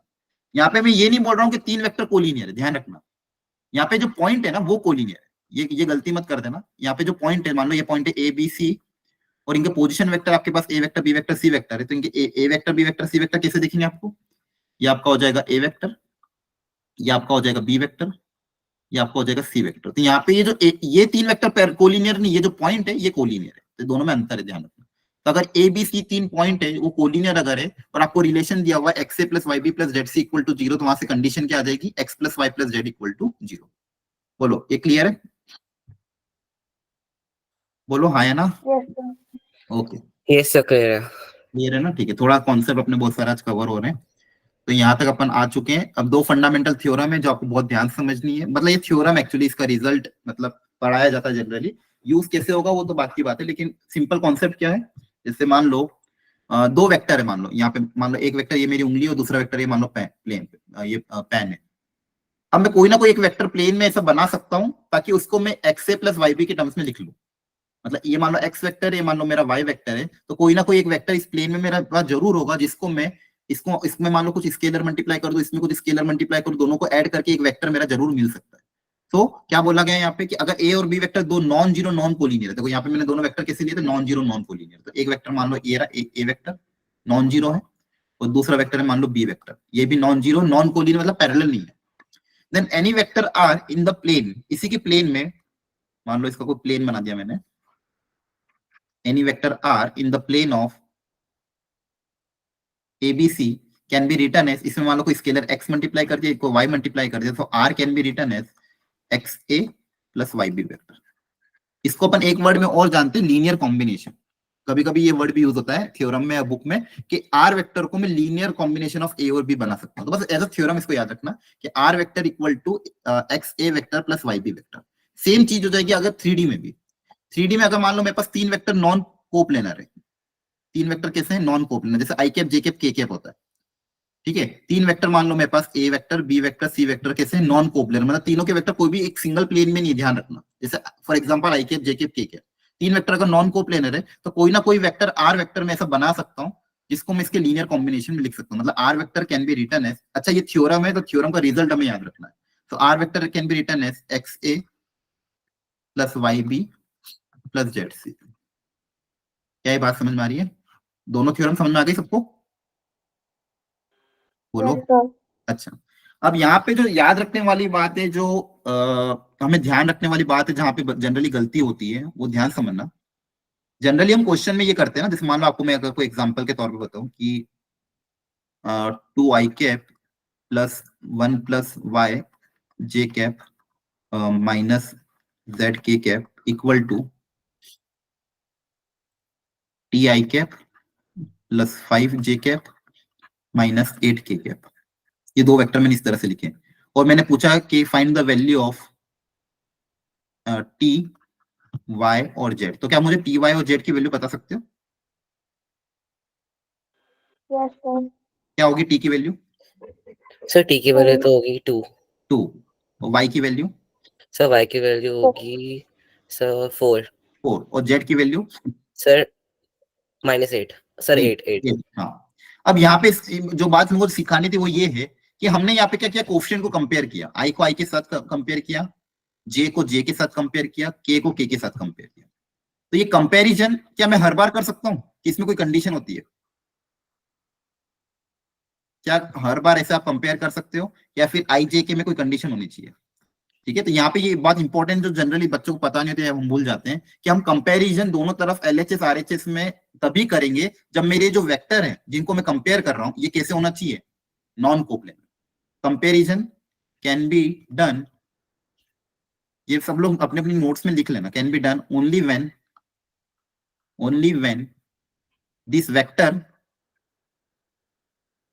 कौन से वेक्टर जो भी आप यूज कर रहे हो, चाहे एबीसी यूज करो आईजेके यूज करो, this vector are non coplanar. ठीक है, ये आपको ध्यान रखना है।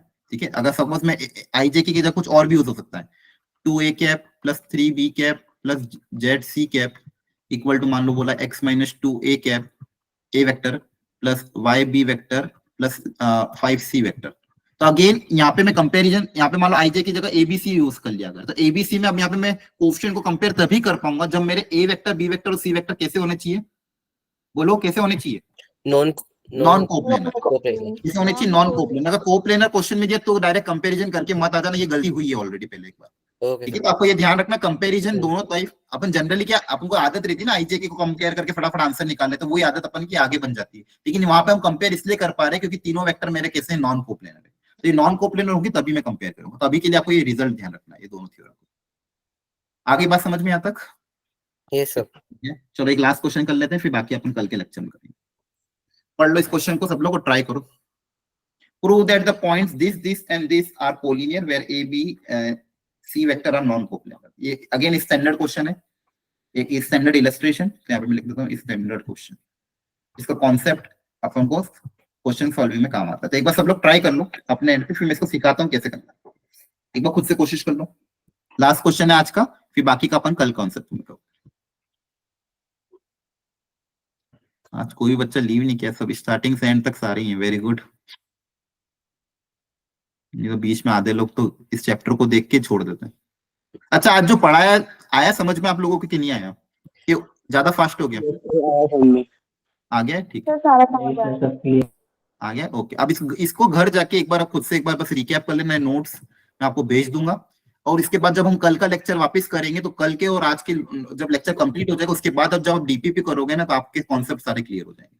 फिर हमें ये रहेगा कि वेक्टर से अगर 2 क्वेश्चन आते हैं, 1 क्वेश्चन आता है तो हम अटेम्प्ट कर सकते हैं। Yes sir. Sir DPP chapter complete होने के बाद करना है।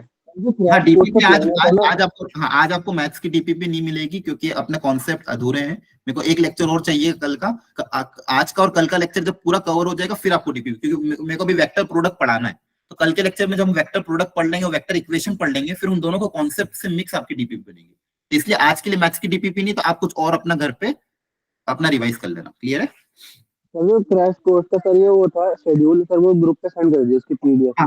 हाँ मैं क्रैश कोड का शेड्यूल भी ग्रुप पे डाल दूंगा। ठीक, चलो जल्दी से ट्राई कर लो, फिर वाइंड अप करते हैं। फिर कल की क्लास में अपन वेक्टर प्रोडक्ट पढ़ेंगे और linear dependent independent vector. Simple concept है, ज्यादा कुछ टफ नहीं है। मुझे बताओ सबसे पहले स्टार्टिंग कहां से करेंगे? पहला क्या बोलोगे? Prove that the points are collinear, तो क्या करें? अब यहाँ पे दिक्कत क्या है ना, यहाँ पे डर इसलिए लग रहा है क्योंकि आपके पास जनरली क्वेश्चन में प्रॉब्लम क्या है ना, इस क्वेश्चन के साथ सब लोग समझो। आज तक अपन ने जितने भी क्वेश्चन किए वेक्टर में, सब में आई कैप, जे कैप और के कैप दे देते हैं, तो अपन को क्वेश्चन को देखने में अच्छा लगता है कि हाँ चलो आई जे के है तो मेरे लिए थोड़ा सा दिखने में अच्छा है तो मैं इसको कर लूंगा। अब यहाँ पे बस आई जे के की जगह उन्होंने क्या दे दिया, एबीसी दे दिया और कोई अंतर नहीं है। तो क्वेश्चन में बोल दिया कि एबीसी कैसे है, देखो एबीसी कैसे है, नॉन कोप्लेनर, तो आप एबीसी को आई जे के की तरह भी ट्रीट कर सकते हो क्योंकि एबीसी कैसे है, नॉन कोप्लेनर। अब इन 3 पॉइंट को कोलिनियर प्रूव करना, तो 3 पॉइंट को कोलिनियर प्रूव करने का तरीका क्या सिखाया था, जल्दी बोलो। सर दो वेक्टर बना लिए। जीरो के वो कर देते हैं बताया था इसको पॉइंट ए नाम दे दो, पॉइंट बी नाम दे दो, पॉइंट सी नाम दे दो, देते पॉइंट एबीसी नाम। Yes sir. Yes point A का पोजीशन वेक्टर मेरे पास हो गया a minus 2b plus 3c। अब बस यहाँ पे अंतर क्या है, आई जे के नहीं दिया, आई जे की जगह क्या दे दिया, एबीसी दे सकते हैं और जनरली जेई ने दिया हुआ है, आपने बहुत क्वेश्चन ऐसे देखे होंगे। बी पॉइंट को आपने नाम दे दिया मान लो 2a vector plus 3b vector minus 4c vector, और जो तीसरा पॉइंट है सी उसका अपन ने नाम दे दिया मान लो माइनस 4b प्लस 10c। अब बताओ क्या करूं, इनको मुझे कोलिनियर प्रूव करना है। सर सी को इक्वल टू कर देंगे x A plus Y B को। हाँ ये भी फिर कर वहां सकते से हैं। आ जाएगी। हाँ ठीक है, एक A vector can be equal X A plus Y B और कंपेयर कर सकते हो। और एक और कोई तरीका जो उसके पहले सिखाया था, 3 point collinear. Sir A B equals sir to इनको लैम्डा पहले टाइम्स दो बी वेक्टर सी। बना लेंगे हाँ फिर सर, इनको दिमाग में छप जाना चाहिए अब तक तो। 3 पॉइंट कोलिनियर मतलब बोलो ए बी इक्वल टू, अरे बोलो, मैं कितना चिल्ला चिल्ला के बोल रहा हूँ। लैम्डा बी सी। लैम्डा हाँ मेरी तबीयत खराब है फिर भी मैं इतना चिल्ला रहा हूँ, तुम तो एकदम बैठे हो। ठीक है, ए B equal to lambda B C. A B vector कैसे निकलेगा, B minus A. B minus very good, equal to मतलब या फिर आप क्या करना, ए बी और बेसिकली ये भी कर सकते हो, दोनों तरफ लैम्डा कंपैरिजन कर लेना, या फिर ये देख लेना कि ए बी और बी सी निकाल लो, देख लो इसमें कोई कॉमन कोएफिशिएंट कॉमन आ रहा है। जैसे ए बी और बी सी निकालोगे आप देखोगे कि A B equal to twice of या minus twice of B C आ रहा है। तो अगर ये आ रहा है तो मैं क्या बोल सकता हूँ, दे आर कोलिनियर, है ना? ठीक है, तो सिंपल क्वेश्चन था, बस यहाँ पे कराने का रीजन ये था, आईजे के अगर नहीं भी आए, एबीसी अगर आ रहे हैं और तीनों अगर नॉन कोप्लेनर है तो आप उसको आईजे के जैसे सॉल्व कर सकते हो। ठीक है, तो आज का लेक्चर अपना ये कंप्लीट हो रहा है, तो मैं एक बार फटाफट रिकैप कर दूं। स्टार्टिंग अपन ने किया था बेसिक क्वेश्चन से कि कैसे दो वेक्टर का अपन रिजल्टेंट निकालते हैं, A vector plus B vector, magnitude निकालने का तरीका हमने देखा। उसके बाद सेक्शन फॉर्मूले को बहुत ध्यान से पढ़ा कि बोला कि अगर ये रेफरेंस पॉइंट है मेरा पी और ए और बी है तो पीसी वेक्टर निकालने का तरीका क्या हो जाएगा, m into B vector plus n into A vector upon m plus n। और इसी फॉर्मूले से रिलेटेड बहुत अच्छे अच्छे अपन ने क्वेश्चन ट्राई किए। ठीक है, इंटरनल डिवीजन होगा तो प्लस होगा, एक्सटर्नल होगा तो माइनस होगा। ये सेक्शन फॉर्मूला आपको अच्छे से पढ़ना है, और इस पे बेस में जो मैंने क्वेश्चन करा है इनको आप री अटेम्प्ट घर पे जाके करना, काफी अच्छे क्वेश्चन है दोनों क्वेश्चन। इसके बाद अपन ये क्वेश्चन था, ये थोड़ा सा अच्छा क्वेश्चन है, इसको मैं आज के लिए अगेन आपको होमवर्क दे रहा हूँ, इस पे थोड़ा दिमाग आपका लगेगा। आज जो कॉन्सेप्ट सीखा है ना उस पे आप इस पे ट्राई करना, नेक्स्ट क्लास में इसको अपन डिटेल में डिस्कशन करें, तो घर पे एक बार इसको ट्राई करके आना। ओके, इसके बाद ऑर्थो सेंटर, सेंट्रोइड और सर्कम सेंटर के बारे में आपको मैंने डिटेल समझा दिया। इसके बाद ये क्वेश्चन काफी अच्छा था, अपन ने जो तरीका अपनाया तो उसके बाद एक बच्चे ने बताया तो वो तरीका ज्यादा सही था, उससे अपना आंसर पीक्यू वेक्टर के बराबर है। Again it is a good question.